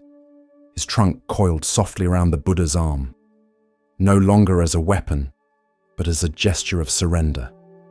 The city watched in stunned silence. The same elephant who shattered stone fences and snapped trees. now sat like a disciple at the feet of peace. Devadatta, watching from the shadows of a colonnade, said nothing. His plot, like a snake uncoiled, had slithered away, not with defeat by force, but by a truth too gentle to resist. Later, when the sun rose fully and the city slowly exhaled, Nalagiri returned to the royal grounds, but no longer was he led by whip or chain. He walked slowly, willingly, like a monk returning from alms. The Buddha returned to his seat beneath a banyan tree, his bowl untouched, his robe still bright. And the people came. They came not to celebrate a miracle, but to understand a lesson. They asked, "How did you stop him?" And the Buddha replied, "Anger cannot be conquered by anger, but by love alone. Fear cannot be silenced by force, but by understanding. The wildness in others is often the cry of suffering, not wickedness." And so it was taught that true strength is not in the fist, not in the sword, but in the heart that stays open in the face of danger. The tale of Nalagiri passed from lips to scrolls, from scrolls to temples, from temples to time itself. Children would ask their mothers, "Is it true that the Buddha tamed the elephant?" And they would answer, "Yes, my child, but not with magic, with seeing. Seeing the pain in others, seeing the fear beneath fury, seeing the being behind the mask, and meeting it with love." Nalagiri lived out his days not as a beast of burden, but as a gentle giant, offering rides to children, watering temple gardens with his trunk, and standing calmly when the monks recited sutras beneath the trees. It is said that when he died, the earth grieved gently, and his spirit rose unchained. Some believe Nalagiri was reborn in a heavenly realm. Others say he was reborn among the disciples. But all agree on this, that in the still gaze of one awakened man, an ocean of rage was calmed. Not by war, but by peace itself. He never spoke a word, not to the monks, not to the villagers, not even when invited to tea by the abbot himself. He simply bowed, and walked, and bowed again. They called him the silent pilgrim. He had no belongings except a small cloth bag and thick wooden sandals worn smooth from years on the road. His face was weathered by wind and sun. His back slightly bent, not from age, but from reverence. Because every third step, he stopped, placed his palms together, and bowed to the earth. Step, step, bow, step, step, bow. He travelled like this for hundreds of miles, through rice paddies and dusty plains, through mountain passes and city streets, through cold rain, sharp sun, and falling snow. He never begged, never asked, never preached, only bowed. When he reached the gates of a remote temple high in the hills, a monk ran inside to announce, "The pilgrim has come." Curious, the monks gathered. Some stood with folded arms. Others watched from the steps. One scoffed, "What is this? A show?" Another whispered, "Surely he must be seeking merit or praise." But the abbot only smiled. "Wait. Watch." The pilgrim reached the stone path before the temple gate. Step, step, bow. His palms touched the gravel. His forehead met the earth. He rose slowly and continued. All morning he bowed up the path. By noon he had reached the courtyard. The air was silent, except for the soft crunch of gravel and the long breath between bows. Step, step, bow. By evening, he reached the base of the temple steps. He did not climb them. Instead, he bowed once more, then turned, and began his journey down the mountain. Step, step, bow. The monks were stunned. He never entered. He never asked to stay. He came all this way just to bow. The abbot nodded. And in bowing, he entered more deeply than any of us. This is the story of wordless devotion, of practice not performed, but lived in the marrow of each step. Commentary. In the West, we often think wisdom must be spoken. That truth arrives in grand lectures, eloquent teachings, powerful arguments. But sometimes the greatest teachings are silent. The silent pilgrim did not explain his path. He became it. With each bow, he gave himself to the moment, to humility, to gratitude, to presence. He bowed not to worship the earth, but to remember he belonged to it. In Buddhism, we bow not out of subservience. We bow to let go of the self, to surrender ego, to honor interbeing. The sky does not rise without the sun. The tree does not grow without the soil. You do not breathe without the generosity of everything around you. To bow is to remember that. The pilgrim didn't need a teacher. Every grain of dust was his teacher. Every blister, his scripture. Every bow, a verse in the sutra of the path. He asked for nothing, judged no one, corrected no teachings. He gave only his body, his time, his breath. That was his offering. That was his sermon. One monk, deeply moved, asked the abbot, "Should I walk like that? Bow like that?" The abbot said, "Not unless your heart is already bowing. It's not about copying the form. It's about sincerity. Some bow with their bodies and judge with their minds. Others bow with their actions and remain upright inside. But true bowing begins within. It is a quiet crumbling of pride, a surrender of the need to be seen, a softening into the now. There is a Zen phrase, "The great way is not difficult for those who have no preferences." The silent pilgrim had no preference for praise or obscurity, for arrival or delay. His goal was not the temple. His goal was the bow itself. Step, step, bow. Again and again, until there was no one left doing it. Only the gesture, only the giving, only the way.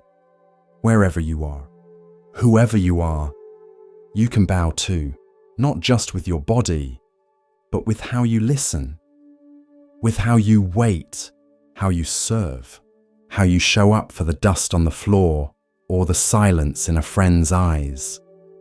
To bow is to soften, to slow, to remember what matters, and sometimes to say everything without a single word.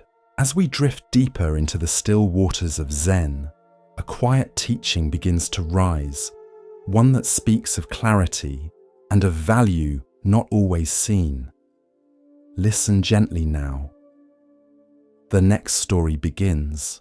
The forest lay still beneath the afternoon sun, warm and golden, its edges softened by the hush of tall grass and the rustle of distant leaves. Along a winding riverbank, deer moved like whispers, elegant, careful, serene. They drank from the clear water, nibbled the green shoots, and lifted their heads with ears poised to catch the smallest sound. Among them walked a deer, unlike the others.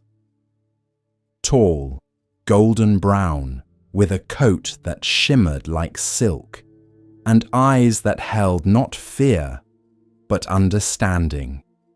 He was the Buddha in a life long before his final birth. And he was known as the king of the banyan deer. In this forest, two great herds lived side by side, the banyan deer and the branch deer. Each herd had its king, but only one ruled with wisdom and mercy. The king of the banyan deer cared for his herd as a father cares for his children. He ensured the weakest were protected. He shared shade and water with all. And when conflict stirred, he calmed it with reason, never violence. But far beyond the forest, beyond even the river's reach, sat a palace of polished stone. There lived a human king, powerful, proud, and enamored with the hunt. He loved the thrill of the chase, the cries of hounds, the clatter of hooves, the fall of the body. But he grew tired of riding so far for the kill. And so one day he declared, "Let the deer be driven into the royal park. I will hunt them there at my leisure." His men rode into the forest, scattering the herds. Mothers called for fawns. Hooves pounded through brush and mud, and by force, fear, and fire, hundreds of deer were herded into the park's high-walled grounds. The king of the banyan deer and the king of the branch deer were among them. The hunt began. Each day, the human king would enter the park and fire his arrows. The deer ran. Many fell. The others huddled in dread, knowing not who would die next. So the two deer kings came together. "This cannot go on," said the banyan deer. "Too many suffer. Too many die. There must be a way to spare the herd greater agony." The branch deer narrowed his eyes. "You would deal with the hunter?" "No," said the banyan deer. "I would speak to the man." That night, while the moon hung low and silent, the banyan deer stood at the gates of the palace. The guards laughed at first until they saw his eyes. They led him in, and the next morning, the king, amused by the boldness of the creature, agreed to listen. "You are brave to come," he said, "but also foolish. Speak, and I may spare you, or I may make a rug of your hide." The deer bowed his head, not in fear, but in respect. "My lord," he said calmly, "your arrows fall without pattern. The deer live in terror. Let there be order. Each day we will offer one deer willingly. No chase, no cruelty. Just one life, given so the rest may live without panic." The court gasped. The king blinked. "You would offer your own kind?" "To save many, yes." The king, impressed by this wisdom, agreed. And so it was that each day, one deer came forward, chosen in turn, first from the branch deer, then from the banyan deer. There was no fleeing, no screaming, only quiet surrender. But one morning, the chosen deer did not come. Instead, a young doe, trembling thin, appeared at the palace gate, her eyes wide with grief. "My lord," she whispered, bowing low, "today was my husband's turn, but I have just birthed a fawn. If I die today, it will surely perish." She wept softly. "Please, let me live just a little longer. Let someone else take my place. Let me nurse it just until it walks." The king said nothing. He looked at his ministers, at his guards, at the doe, crouched low and shaking. Then he said, "No, the order is the order. You must go." The deer turned her head to hide her sobs. But before the guards could move, a shadow stepped into the courtyard, tall, still, golden, the king of the banyan deer. "I will take her place," he said. The king frowned. "But it is not your turn. She is from the branch deer herd." "I do not care," said the banyan deer. "A life is a life, and compassion does not ask about herd or rank." The court fell silent. The deer turned to the doe and lowered his head. "Go, raise your child." The human king stood, his face unreadable. "You would die for one not your own, for one you do not even know." "Yes," the deer said, "because I do know her. She is like me. She feels fear. She loves her child, and I will not let her weep alone." The king sat back down slowly. No one spoke. And then, with a deep breath, he looked to the sky above. What kind of creature gives his life for another? The deer said simply, "One who understands that all life is the same." The king rose. "No more," he said. "No more killing. No more hunting. Not here. Not in the park. Not in the forest." He turned to his court. "Let the gates be opened. Let them go free." And so it was. The deer returned to the wild. The herds rejoined. The mother nursed her child beneath the whispering trees. And the king of the banyan deer stood once more at the edge of the river, watching, not for enemies, but for peace.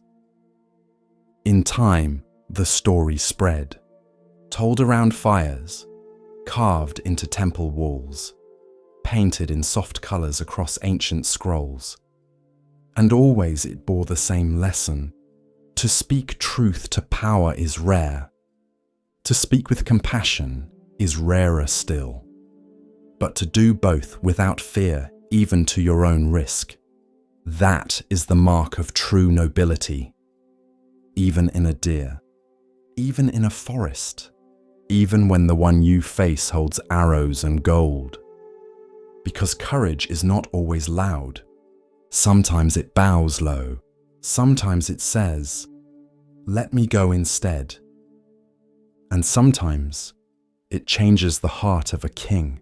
In one hand, he carries a book, the Prajnaparamita Sutra, the perfection of wisdom. In the other, he wields a sword, long, luminous, and aflame with clarity. He rides a lion, not to show power, but to symbolize the fearlessness of insight. This is Manjushri, the bodhisattva of wisdom, where Avalokiteshvara brings compassion, where Samantabhadra brings vow and action. Manjushri brings the sharp, radiant truth. His name means gentle glory, but his wisdom is not soft. It does not comfort. It cuts. It slices through illusion with the precision of a blade honed on silence. The sword he carries is not for battle. It is for discernment. It separates appearance from reality, self from no self, thought from knowing. It reveals what we are too afraid to see and too free not to see. In the old sutras, it is said that Manjushri's wisdom is so sharp, he was enlightened before the Buddhas of the past. He is the eternal teenager of the Mahayana pantheon, ever young, ever clear, ever unburdened by delusion. Where others hesitate, Manjushri speaks. Where others follow rules, Manjushri asks why. Where others cling to views, Manjushri lets go, again and again and again. One day a monk asked him, "What is the nature of ultimate reality?" And Manjushri drew his sword in the air, then lowered it slowly. as if slicing through something invisible. That was his answer. Because words can't always hold wisdom. Sometimes it must be shown. In Zen temples, the figure of Manjushri is often placed behind the Roshi's seat, not as decoration, but as a reminder that true teaching must be rooted in clarity, that every word spoken should come from a place that has already cut through ego, opinion, attachment. The teacher, like Manjushri, must see clearly before they speak. There is a famous koan. A young monk full of doctrine said to the master, "I've memorized the Heart Sutra. I understand emptiness. There is no I, no ear, no mind, no path, no attainment." The master pointed to a bowl of rice and said, "Then eat, because understanding is not the point. Living is." This is what Manjushri teaches, wisdom that is not locked in scriptures, but embodied, applied, lived. The sword is not aggressive, it is necessary to wake us, to free us, to carve away the clinging and the confusion until only truth remains. Not an idea, but a mirror with no dust. There's a story told in the mountains. A disciple sat meditating, trying to silence his thoughts. He came to Manjushri in prayer and asked, "Please cut away my illusions." That night, in a dream, Manjushri appeared. He said nothing, only lifted his sword and placed it gently on the disciple's shoulder, not to strike, but to remind him, the blade is not outside you. It is within. Commentary. Manjushri does not give you answers. He gives you the means to see for yourself. That is his wisdom, not dogma, but discernment. Not belief, but perception stripped of filter. The sword cuts two ways. It cuts through ignorance, but also through comfort. It forces us to ask, what have I built my life on? And what happens when that is no longer solid? Can I let go? Can I breathe? Even when the ground beneath me vanishes. Wisdom is not knowing more. It is needing less. It is silence that doesn't need applause. It is clarity that does not waver in the dark. It is the ability to sit in confusion and not flinch, to stand before illusion and not bow, to name what is and let go of what is not. The lion Manjushri rides is not a beast of war. It is the mind that has been tamed. The roar is no longer fear. It is the roar of reality unfiltered. The courage to face things as they are. There's a quiet danger in spiritual life. We want wisdom to feel good, to validate us, to comfort the parts of us that ache. But Manjushri reminds us, true wisdom will sometimes hurt. It will dismantle the story we've told ourselves. It will whisper, "You are not who you think you are." And if we listen, the story ends and life begins. In your own practice, the sword appears in many forms. The question you can't answer. The moment you realize you've been wrong. The teacher who looks you in the eye and says nothing because anything they say would only get in the way. That is the sword, cutting gently, so you can see clearly. You don't have to fear it. You have to wield it. In kindness, in honesty, in the decision to no longer live half asleep. When you chant, chant with the sword. When you bow, bow with the sword. When you love, love with the sword. Not to harm, but to see clearly what love is. Because love without wisdom is sentiment, and wisdom without love is cold.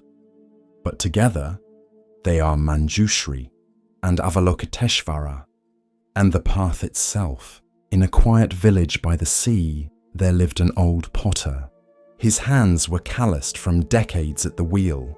His workshop was small, bare walls, a low fire, and shelves filled with cups and bowls in every stage of becoming. People came from faraway towns to buy his pottery, not because it was flawless, but because it wasn't. Each piece had a tiny flaw, an uneven lip, a swirl in the glaze, a hairline crack sealed with gold. They were beautiful, but never perfect. One day, a student came to learn. She had steady hands, a precise eye, and a longing for perfection. The old potter gave her clay and pointed to the wheel. She worked hard, every day. Her bowls were smooth, her cups symmetrical, but the old man never praised them. She grew frustrated. "What am I doing wrong?" she asked.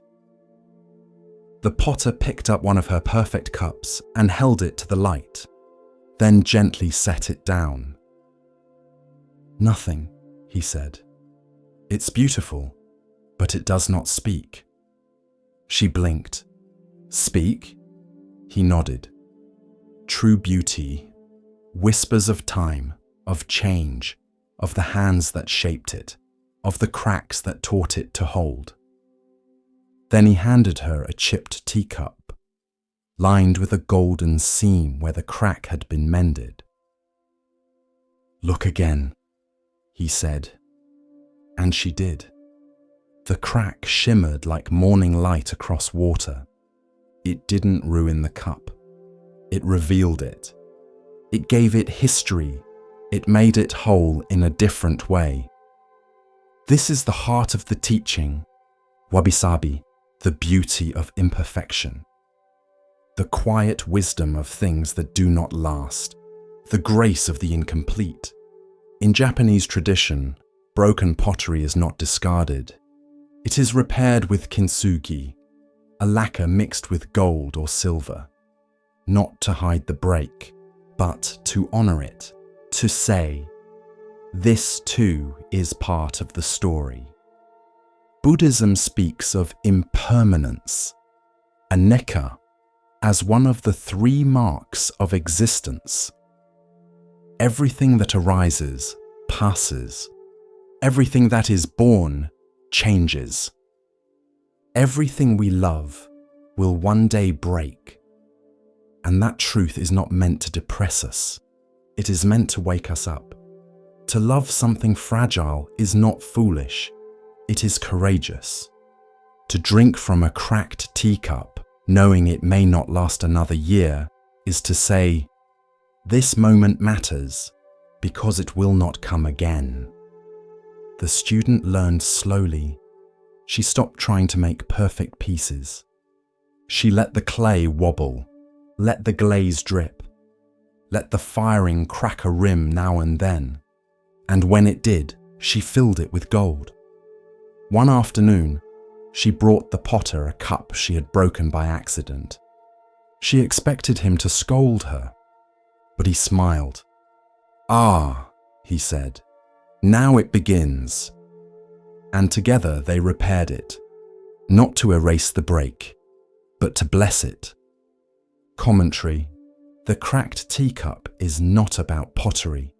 It is about you, about your heartbreaks, your failures, your aging skin, your tired hands, the things you thought made you less beautiful. Maybe the very things that make you most real, most whole, most you. We live in a culture obsessed with flawlessness, airbrushed images, filtered faces, words rehearsed until they lose their soul. But Buddhism invites us into a different gaze, a gaze that sees truth in the wrinkle, wisdom in the scar, grace in the stumble. You do not need to be flawless to be worthy. You do not need to hide your breaks. You only need to honor them. To say, yes, I cracked. but I learned how to hold more. There's an old saying, the wound is where the light enters you, but also the gold follows the fracture. Your pain is not shameful. It is precious because what you do with it, how you mend, how you carry yourself forward, that is your art. The next time something breaks, a plate, a plan, a piece of your confidence, pause, take a breath, gather what remains, and ask, how can I make this whole again?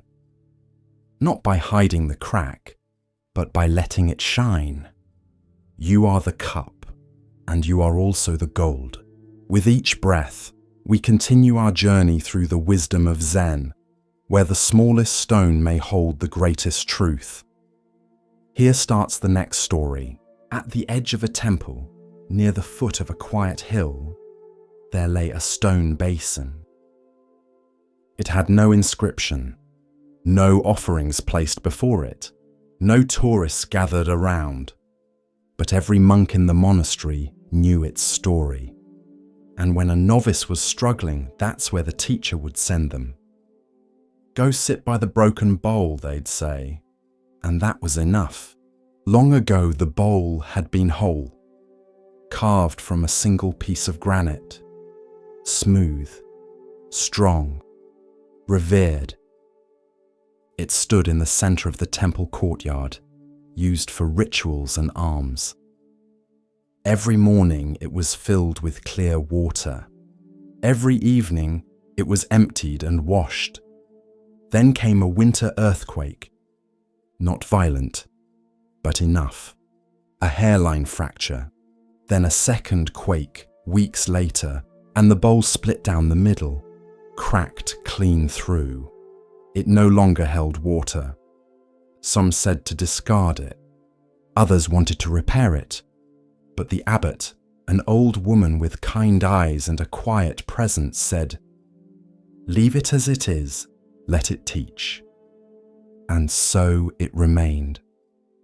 Years passed. Moss gathered inside the broken seam. Rain pooled only briefly before slipping through the gap. The bowl no longer functioned, but it was not discarded, because in stillness, it began to reveal something else. Monks would sit beside it, touch the cool edge, trace the break with reverent fingers, and slowly, quietly begin to understand. Wholeness does not mean unbroken. The world teaches us to fear breaking, to grieve what cannot be fixed, to measure our worth by our usefulness. But the Dharma invites a deeper seeing, a truth whispered by that silent stone. You are not what you hold. You are what you are. Even when you hold nothing at all. The broken bowl was no longer useful, but it was still itself, still stone, still shaped by care, still part of the temple. Its crack did not remove its belonging. One day, a monk sat beside it after losing his voice. He had been a teacher, a singer of chants. Now, silent, he felt useless, forgotten. Until the abbot brought him to the bowl and simply said, "It doesn't hold water, but it still holds truth." And then she bowed. This is the parable of function and form. So often, we confuse our value with our utility. We think, I can't do what I used to. I've lost my role. I am broken. But even a bowl that no longer holds water can still hold presence, still offer reflection, still rest in the sun, still teach. In Buddhism, there is a phrase, form is emptiness, and emptiness is form. It appears in the Heart Sutra, one of the most profound teachings. On the surface, it sounds like a riddle, but it points to this. What you are is not just your shape, and what breaks doesn't define what remains. Imagine your roles are bowls: parent, artist, teacher, helper, listener. When one cracks, you may feel like you've lost something essential, but you haven't lost you. You are still present, still capable of love, still part of the whole, just as the broken bowl is still part of the temple. One evening, a novice accidentally dropped a cup. It shattered. He looked up in fear, but the teacher only said, "It was already broken." The boy's eyes filled with confusion. The teacher continued, "Everything we use is already broken. We just don't see it yet. So we love it while we have it. And when it breaks, we bow. To live with this awareness is not to be gloomy. It is to be free, to care for things deeply, but not cling to them desperately. To understand that even in brokenness, there can be peace." Commentary. The broken bowl reminds us that identity is not function, that worth is not erased by loss, that something can be cracked and still belong, still matter, still offer presence. There is a time to serve, and there is a time to simply be, to be still, to be soft, to be a presence others can sit beside. Like the bowl, like the monk with no voice, like the abbot who teaches with silence. You are not just the things you do. You are not just the roles you fill. You are not just the tasks you complete. When those fall away, when something cracks, what's left? That's the real practice. That's the part of you that watches, that breathes, that remains. Sit beside your own cracked places, not to fix, but to witness. Let them speak. Let them soften you. Let them remind you that even broken things reflect the sky. Even a bowl that holds no water can hold the Dharma. Every morning, just before dawn, he sat at the corner of Main and River, cross-legged, still, wrapped in an old grey coat with no buttons. People called him the homeless monk. No one knew his real name. No one remembered when he'd first appeared.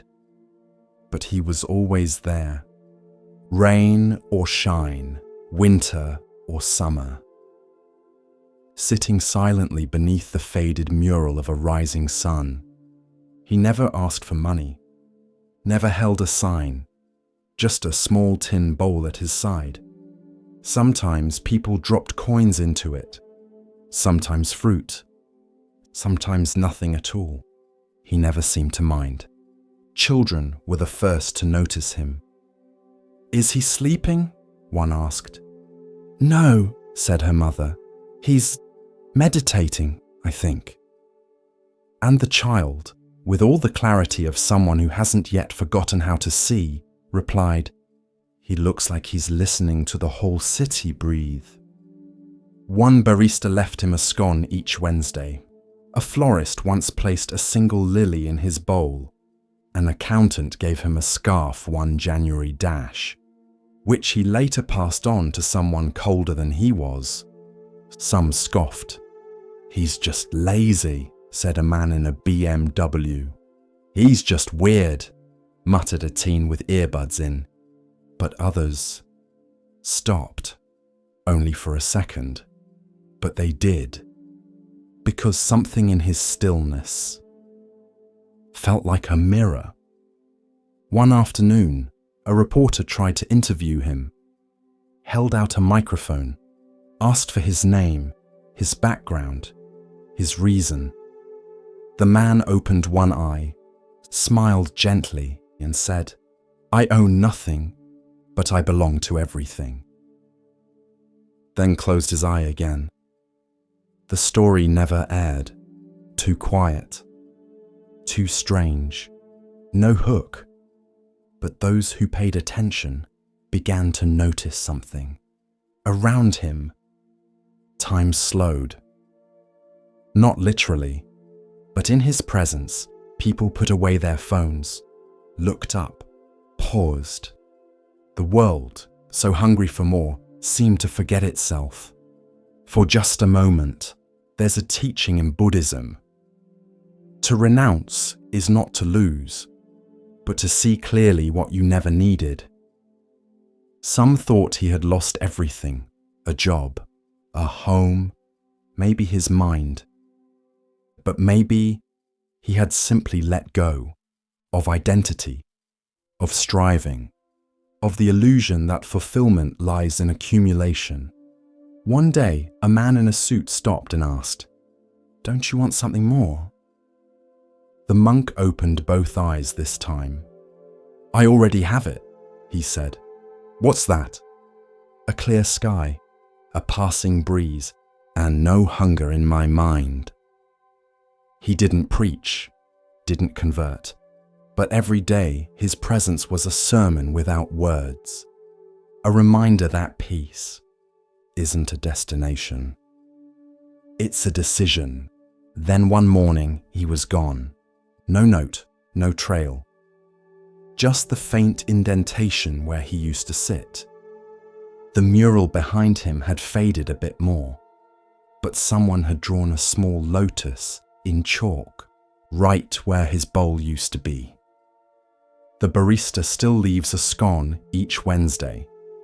The florist still visits, and the accountant, now retired, says he meditates by that wall, not to become something new, but to remember who he was before the noise. And in that city, on that street, somewhere between the rush and the silence, a memory breathes, a man who owned nothing, but gave everything by simply being still. The road to Kusinara was quiet, not silent, never that, but filled with the hush of a world preparing to let go. Leaves rustled without wind. Birds called, but softly, like they too were watching. The monks walked in silence, their robes brushing against dry earth. And at the front, supported by Ananda's steady hand, walked the Buddha. His body was frail. The form that had once walked hundreds of miles barefoot, that had sat unshaken through storms, through temptation, through hunger, now trembled with every step. His ribs showed like lines drawn in dust. His shoulders drooped like branches in drought. But his eyes were clear, bright, as steady as the day he left the palace gates. They reached a grove of sal trees on the outskirts of the small village of Kusinara. The Buddha paused. "Here," he said softly, "let us rest here. This is a good place." The sal trees stood in silent formation, tall, pale, and blooming out of season, their white blossoms drifting like snow. Some monks whispered that the trees had awakened too, that nature itself knew what was coming. Ananda laid down a folded robe beneath his teacher's head. The others formed a soft ring around them, as if holding the space open, sacred and still. The Buddha reclined on his right side, in the lion's posture, facing west. His breathing was shallow but steady. The light of the setting sun turned the dust gold. "It is time," he said. "The body is like a worn cart, held together by straps and will. It has served its purpose. Let it be." Ananda knelt beside him, eyes already full of tears. "You always said not to cling," he whispered. "But I don't know how not to." The Buddha turned his gaze to his beloved attendant. "You have served with a heart free of self, Ananda, for 25 years, never once wavering. You have been my shadow in daylight, my shelter in storm. You are not losing me. You are gaining the path." Ananda bowed, his forehead to the earth. "But the world will feel so empty without your footsteps." The Buddha smiled gently. "Then fill it with your own." Words spread through Kusinara like a breeze stirring dry leaves. The Blessed One is near death. Men and women came with offerings, not of gold, but of rice, of garlands, of silence. Some stood at a distance, unable to speak. Others stepped forward and bowed low, their heads pressed to the soil. A blacksmith named Kunda came, humbly bearing a meal. A dish of mushrooms and tender greens, prepared with utmost care. The Buddha accepted it with gratitude and blessed the man. Later, as pain overtook him, he turned to Ananda. "Tell Kunda this," he said. "He should feel no regret. 2 meals in my life stand out. The first, offered by Sujata, gave strength for awakening. This one gives strength for release. Both are sacred. Both are complete." Ananda nodded, committing the words to memory.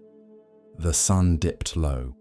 The monks gathered beneath the sal trees, their hearts heavy. Some sat in deep meditation. Others simply watched their teacher, afraid to blink. The blossoms continued to fall gently, like the breath of the world slowing down. The Buddha opened his eyes. "Perhaps some of you think, the teacher is gone. We have no one to guide us now. But that is not so." His voice was calm, though each word required effort. "You must be your own lamps. Be a refuge unto yourselves. Take the Dharma as your island. Do not look outside for shelter." A long silence followed. Then he added, with clarity that cut through every grief, "All compounded things are subject to decay. Strive with diligence." He closed his eyes and entered deep absorption, one state after another, like ripples fading across a pond.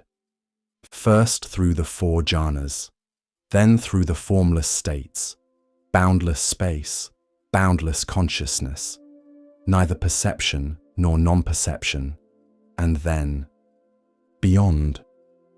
His breath slowed, then faded, then stopped. But the silence that followed was not empty, it was whole. The sal blossoms fell across his body. One landed gently on his brow. Ananda did not cry at first. No one did. The stillness was too vast. It reached into them. It opened a space that no sorrow could fill. A hush settled over the grove, deeper than sleep, deeper than night. Even the birds fell quiet. Even the wind held back. And then, as if cued by the moment, the sal trees swayed. Not with breeze, but with knowing, with reverence. The Blessed One had passed into parinirvana. They sat for hours, no words, no movement, just presence. Some monks touched their foreheads to the ground. Others sat upright, spine like a mountain, anchoring the grief in stillness. When finally the moon rose, round and full, like a soft eye watching from above, Ananda stood. "He is gone," he said softly, voice breaking. "No," whispered another monk, a younger one. "He is everywhere now." The cremation took place days later. They built a pyre of fragrant sandalwood, wrapped his body in layers of clean cloth and placed it with care. 8 royal families sent emissaries to claim relics, and a solemn agreement was reached. The remains would be divided equally, enshrined in stupas across the land. But the true relic was not ash, it was the teaching, the Four Noble Truths, the Eightfold Path, the silence behind the breath, the calm behind the storm, the truth that lives on not in memory, but in practice. In time, monks and nuns would walk for weeks to reach that sal grove. Some would come in silence, others would chant, but all would feel something shift as they stepped beneath the trees.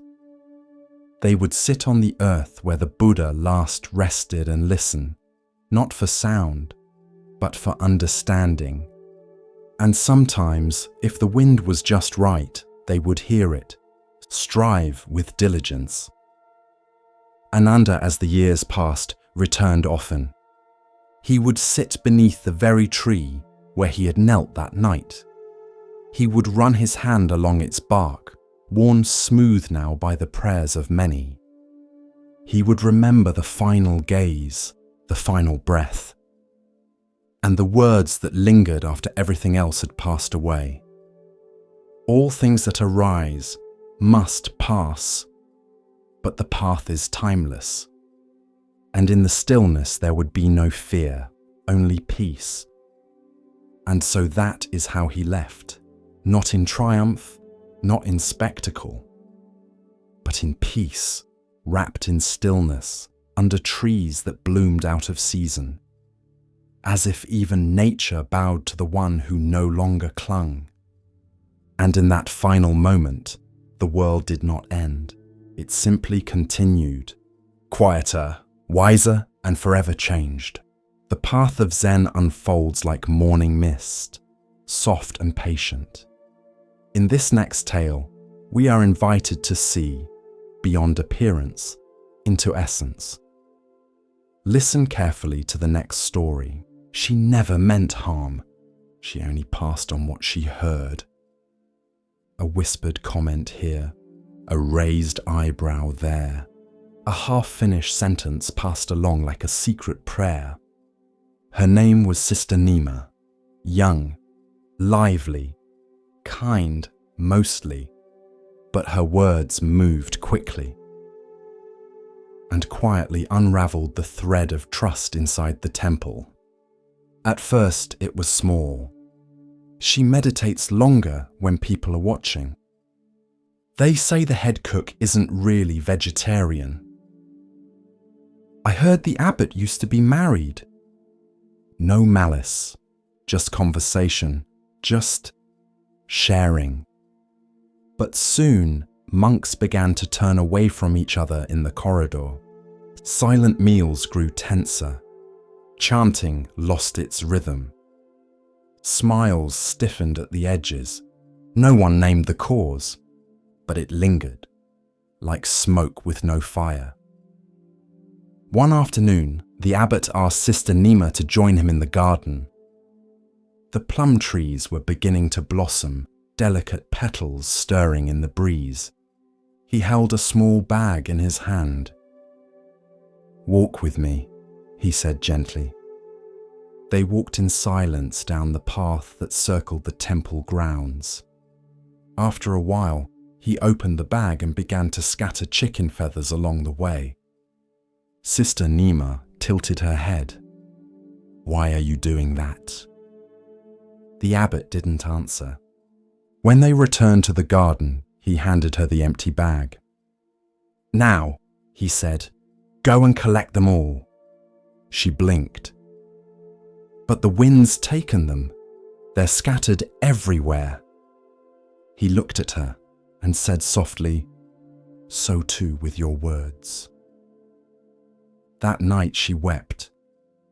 This is the story of speech and consequence, of how sound can build or destroy.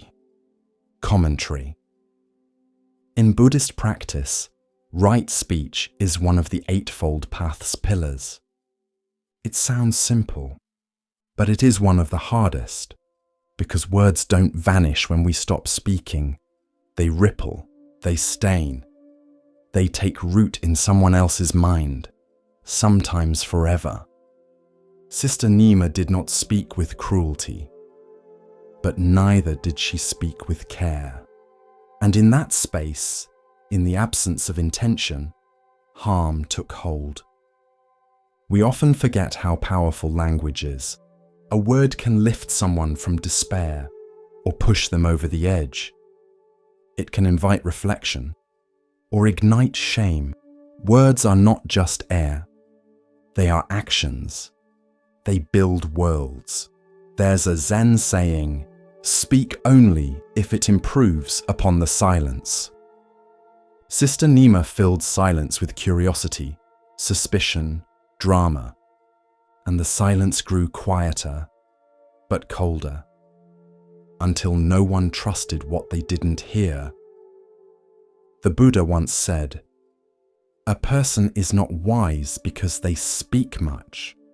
A person is wise when they speak what is true and what causes no harm." That is the gate of right speech. Is it true? Is it necessary? Is it kind? If it fails even one, it's better to let it drift away like a feather on the wind. After that night, Sister Nima changed. She stopped repeating what others said. She listened more, spoke less. When she did speak, her words came slowly, like water poured from a clean bowl. The monks began to look at her differently, not because she had become wise overnight, but because she was watching herself now, watching what she left behind in others when she spoke. And over time, trust returned to the temple, not because of a sermon, not because of a rule, but because one person saw the feathers scatter and chose to stop scattering more. So speak with care. Speak like you're building something with your breath. Because you are. Every sentence is a seed, and whether it blooms or bruises is up to you. A small boat drifted across the open sea. The waves rocked it gently. Clouds moved slowly above.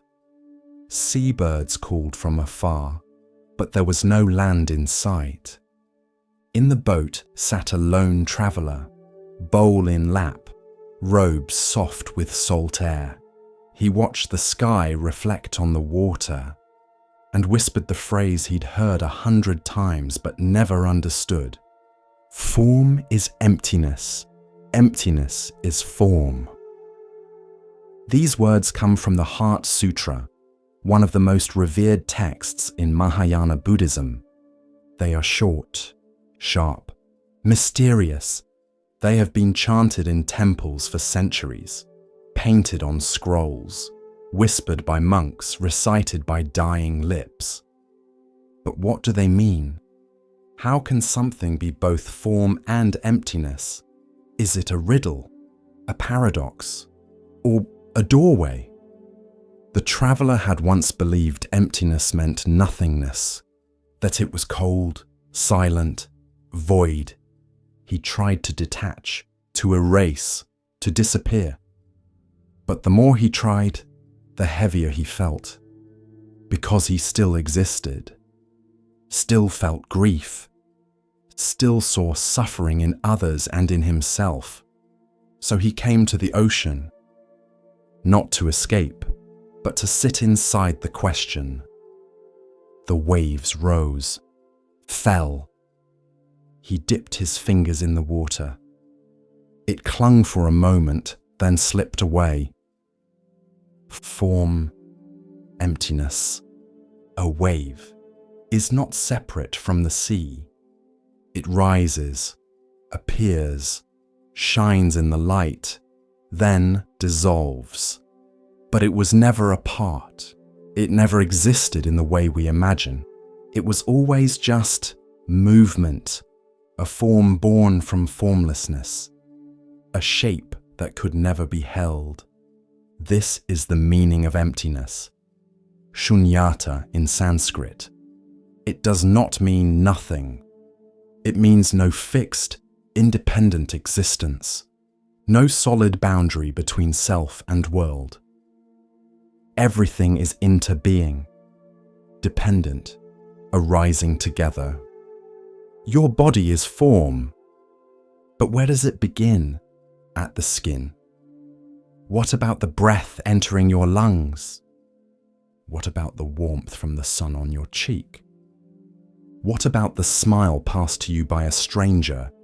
Where do you end and the world begin? The more you look, the more it all dissolves into ocean. Form is emptiness. Everything you see is temporary, transient, unstable. But then, the second line, emptiness is form. This is the beauty. Emptiness is not barren. It appears as everything. The flower, the teacup, the child's laugh, the pain in your chest. All are expressions of emptiness, not meaningless but miraculous, because they are here. Briefly, shining like dew before it falls. The traveller looked around the boat. Wood planks, salt crust, a loose nail near the bow, all temporary, all destined to decay. And yet, each part of the boat held him above the water. Emptiness had taken form, and that form mattered. It kept him afloat. There is a story from a monastery. A student asked the master, "If all is emptiness, why do we sweep the floor?" The master said, "Because the dust is also empty." Then handed him the broom. Emptiness does not deny suffering.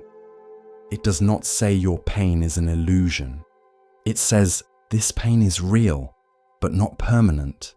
It arises and passes, like a wave, like a thought, like every tear that ever fell. Emptiness does not diminish life. It makes life possible.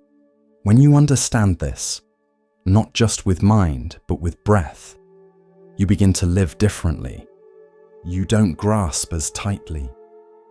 You don't fear change quite so much. You begin to see others not as objects, but as fleeting, radiant moments, not mine, not enemy, just waves, each one precious. The traveller reached into the ocean and lifted a handful of water. It shimmered, slipped through his fingers, gone.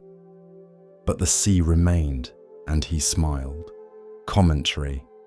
Form is emptiness. Emptiness is form. It is not meant to be solved. It is meant to be felt, to be returned to again and again, like a bell that rings across the years. Each time you hear it, you understand a little more. You are not a solid thing. You are movement, memory, dust and starlight. You are shaped by your parents, your fears, your laughter, your kindness. You are not fixed, but you are real, not because you are permanent, but because you are here. Now, the boat on the ocean is your life. It will not last, but while it floats, it can carry you. It can carry others. It can move with the waves, not fight them. And when it sinks, because all boats do, the sea will still be there. And you will return to it, not lost, but home. She had heard hundreds of stories. Pain layered on pain, grief knotted with shame, rage disguised as silence. Dr. Anjali Mehta was a seasoned therapist, 47 years old, calm voice, warm eyes, a room filled with soft lamps, quiet bookshelves, and a single blue armchair that caught the afternoon light just so. She had learned over time that her work was not to fix people, but to witness them, to hold space, to wait, to not flinch when the truth arrived. That afternoon, her 2 p.m. client sat stiffly. Teenage boy, 17. Sleeves pulled over his hands. a stare that hovered somewhere behind her shoulder. He didn't speak for the first 8 minutes. She didn't force it. She just sat, breathing gently, grounded, present. When he finally did speak, it was one sentence. "Everyone talks like they know what I'm feeling. They don't." She didn't nod too quickly, didn't say, "I understand." Instead, she let silence do what words often can't. "There's a saying in Zen," she offered softly, "that the teacher is like a mirror. They don't speak for you. They just show you where the dust has gathered." The boy blinked, looked at her, and, for the first time in weeks, said something more. There is a deep wisdom in the pause, the moment between a question and an answer, the breath between emotion and reaction, the silence that honors pain without trying to patch it. Anjali once had a mentor who said, "You don't need the right words, you need the right presence." She had taken that to heart. Her patients didn't always thank her, didn't always improve quickly, but many came back. Because there aren't many places in the world where someone will sit with your brokenness without trying to sweep it away. She remembered an older woman once, widowed after 42 years. The woman cried for 45 minutes straight. Anjali didn't interrupt, didn't analyze, just handed her a tissue and stayed. At the end of the session, the woman whispered, "You're the only person who didn't tell me to be strong." Anjali said nothing, but later she wept, not from sadness, but from the honor of witnessing someone's unguarded truth. Therapists are trained to listen, but Anjali had learned to listen beneath the words, the tightening of a jaw, the hesitation before a name, the breath that catches after, "I'm fine." Sometimes her job wasn't to provide answers. It was to be the room where the storm could pass. She had a small bell on her desk, never rang it, just kept it there to remind herself, return to this moment, over and over. One evening, after a long day, she wrote in her journal, "People come in with tangled lives. I don't untangle them, I just hold the threads until they can begin to see the pattern." The boy in the blue hoodie came back the next week, and the next. He still didn't say much, but he sat and listened, and didn't flinch when she said his name. It was a start. And sometimes that is enough. In the hush of understanding, Zen offers us another glimpse of what it means to recognize worth not by weight or shine, but by presence. Here starts the next story. In a cafe by the park, a young boy sat across from his mother. The table was small, just enough for 2 mugs, 1 half-drunk hot chocolate, and a croissant with a single bite missing. The boy had soft curls, curious eyes, shoes that lit up when he kicked his feet beneath the table. He watched his mother, hoping for her eyes. But she was scrolling, thumb steady, neck bent, face bathed in blue light. She nodded every now and then, murmured a but her gaze stayed tethered to the glowing screen. This is not a story about blame. It's a story about forgetting, about the quiet erosion of presence, and the way a moment, once missed, does not return. The boy reached into his pocket and pulled out a rock.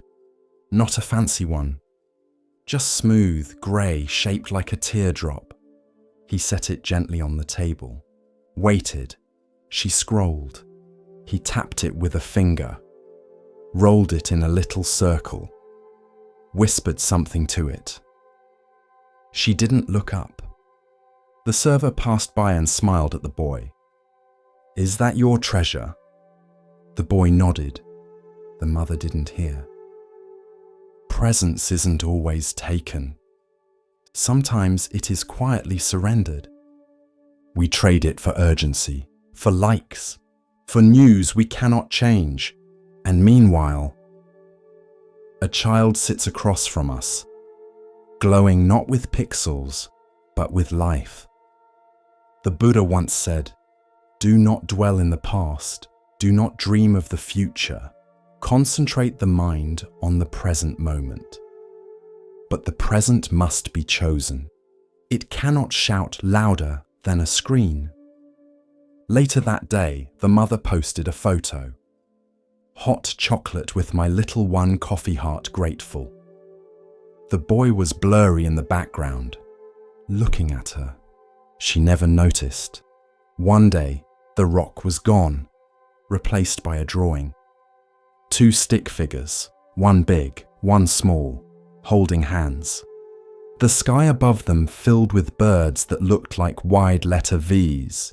He slid it across the table. She liked it, said, "Cute," snapped a photo, shared it instantly. Didn't ask what the birds were. Didn't ask if the smaller figure was sad. But the boy said nothing. Children know how to speak through absence. Presence is not just being near. It is attention. It is seeing the person across from you, as if this moment will never come again, because it won't. One afternoon, the boy stopped bringing things. No rock, no drawings, just silence. He stirred his chocolate with slow circles, watched the steam rise and disappear, watched her eyes disappear too. Then one day, the phone died.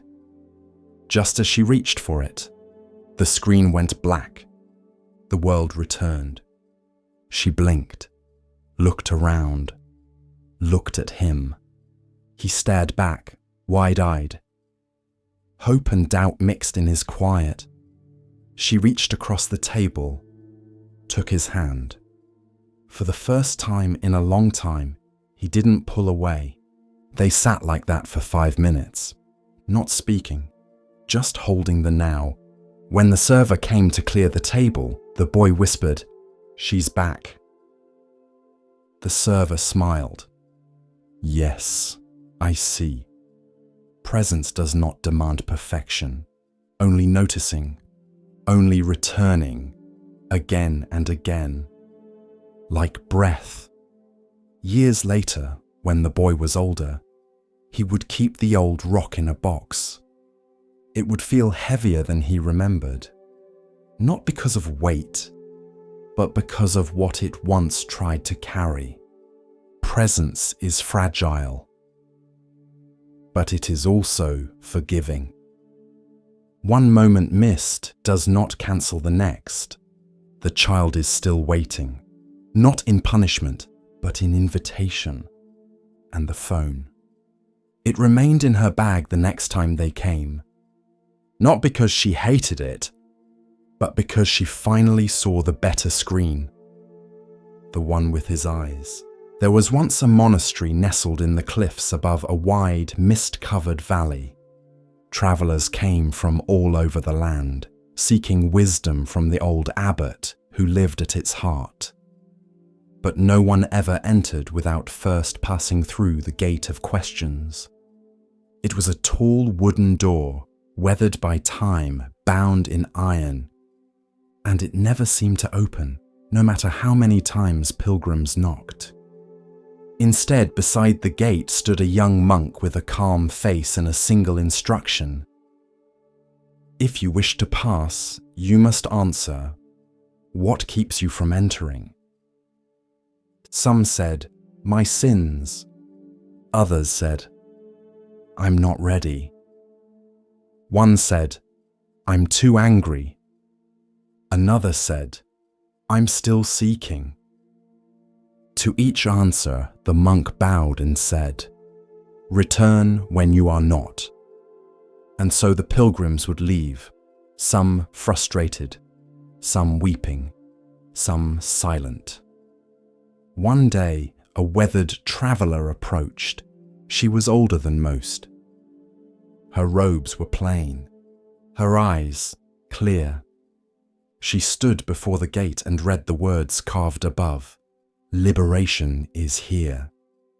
Then she looked at the gate and realized there was no lock, no bolt, no bar, just a handle. She turned it. The door opened, and she walked through. The monk beside the gate only smiled, because the lesson had never been in the answer. It had been in the assumption. This is the story of liberation, not as something earned, but as something already available, once illusion falls away. Commentary. Most of us believe the door is locked, that we must be perfect first, clean first, worthy first, empty of anger or sadness or self-doubt. But the Dharma does not wait for your perfection, it waits for your presence. The Buddha did not say, "You must transcend before you begin." He said, "See clearly." And in seeing, freedom unfolds. The gate of questions was never locked, but the mind said it was, because it clings to a self-image that believes, "I am not there yet. I am not enough. I am still broken." But brokenness too is part of the path, and sometimes it is the crack that lets the light through. Liberation is not far, it is not elsewhere. It is not earned. It is the moment you stop demanding anything of the moment and simply turn the handle. The traveller who opened the gate was not special. She had simply grown tired of pretending the barrier was real. She saw the door for what it was, just a door, and walked forward. The monks say the abbot greeted her without words, only a bow. Because no celebration is needed for one who sees the obvious. This story is often told to new students when they first enter training. Some smile, some frown, but a few immediately stand up and walk to the edge of the room to check if the door is locked. And when it opens easily, you can always hear the soft laughter of awakening. So if you find yourself waiting for permission, waiting for a sign, waiting to be good enough to begin, ask, what if the door was never locked? What if I only needed to reach for it? And if your hand trembles, that's all right. Just turn the handle. The Dharma is not waiting behind it. The Dharma is the act of reaching. She was just the cleaning woman. That's what most called her. Not nun, not practitioner, not devotee, just the woman who swept the temple. She arrived before sunrise, her hair tied back in a grey knot, her robes plain and faded, her broom worn thin at the bristles.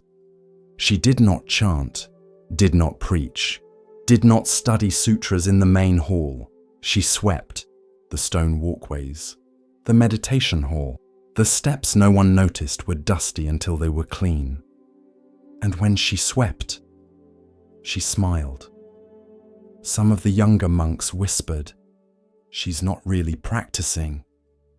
She doesn't even sit in the morning zazen. She just does chores." But she never responded. She bowed to them anyway. Years passed. One by one, the monks left for higher temples, deeper study, more advanced masters. But she remained, still sweeping, still silent, still smiling. One spring morning, the abbot called for an assembly. The monks gathered, some sitting in strict posture, others blinking away sleep. The abbot raised his voice gently. "I have been observing this temple for many years," he said. "And in all this time, only one among you has reached the heart of the Dharma." Heads turned. The scholars straightened their backs. The meditation leaders adjusted their robes. The younger monks held their breath. And then the abbot looked to her, the woman with the broom. She was in the corner, brushing dust from the edge of a wooden beam. She paused, looked up, and smiled. A silence fell over the room. Then whispers. "But she never studied the Diamond Sutra. She never debates koans. She doesn't even recite the Heart Sutra." The abbot turned to them and said, "She lives it." This is the story of embodied wisdom, the kind that doesn't speak loudly, but moves like breath through a humble act. Commentary. There is a great misunderstanding in spiritual life, that awakening comes only through texts, or teachers, or temples. But the Buddha taught in forests. He sat beneath trees. He pointed to rivers and mountains and empty bowls. He said, "The way is not in the sky. The way is in the heart."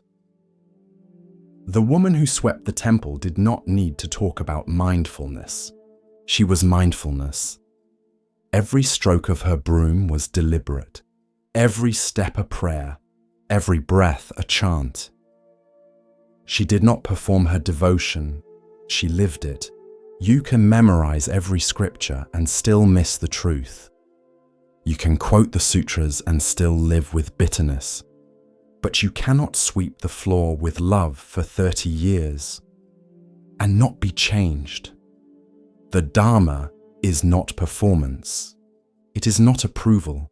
It is presence. Many monks seek truth like a prize. They strive. They compare. They seek recognition. But the woman who swept the temple had no audience, no ambition, only a broom, a path, and her attention. That is enough. That is more than enough. There's a Zen saying, "Before enlightenment, chop wood, carry water. After enlightenment, chop wood, carry water." Because the truth doesn't take you away from the world. It brings you deeper into it. It makes you pay attention. To dust in corners. To the sound of your own breath. To how gently you place a bowl on the table. We live in a time of noise, of opinions, of spectacle, of credentials.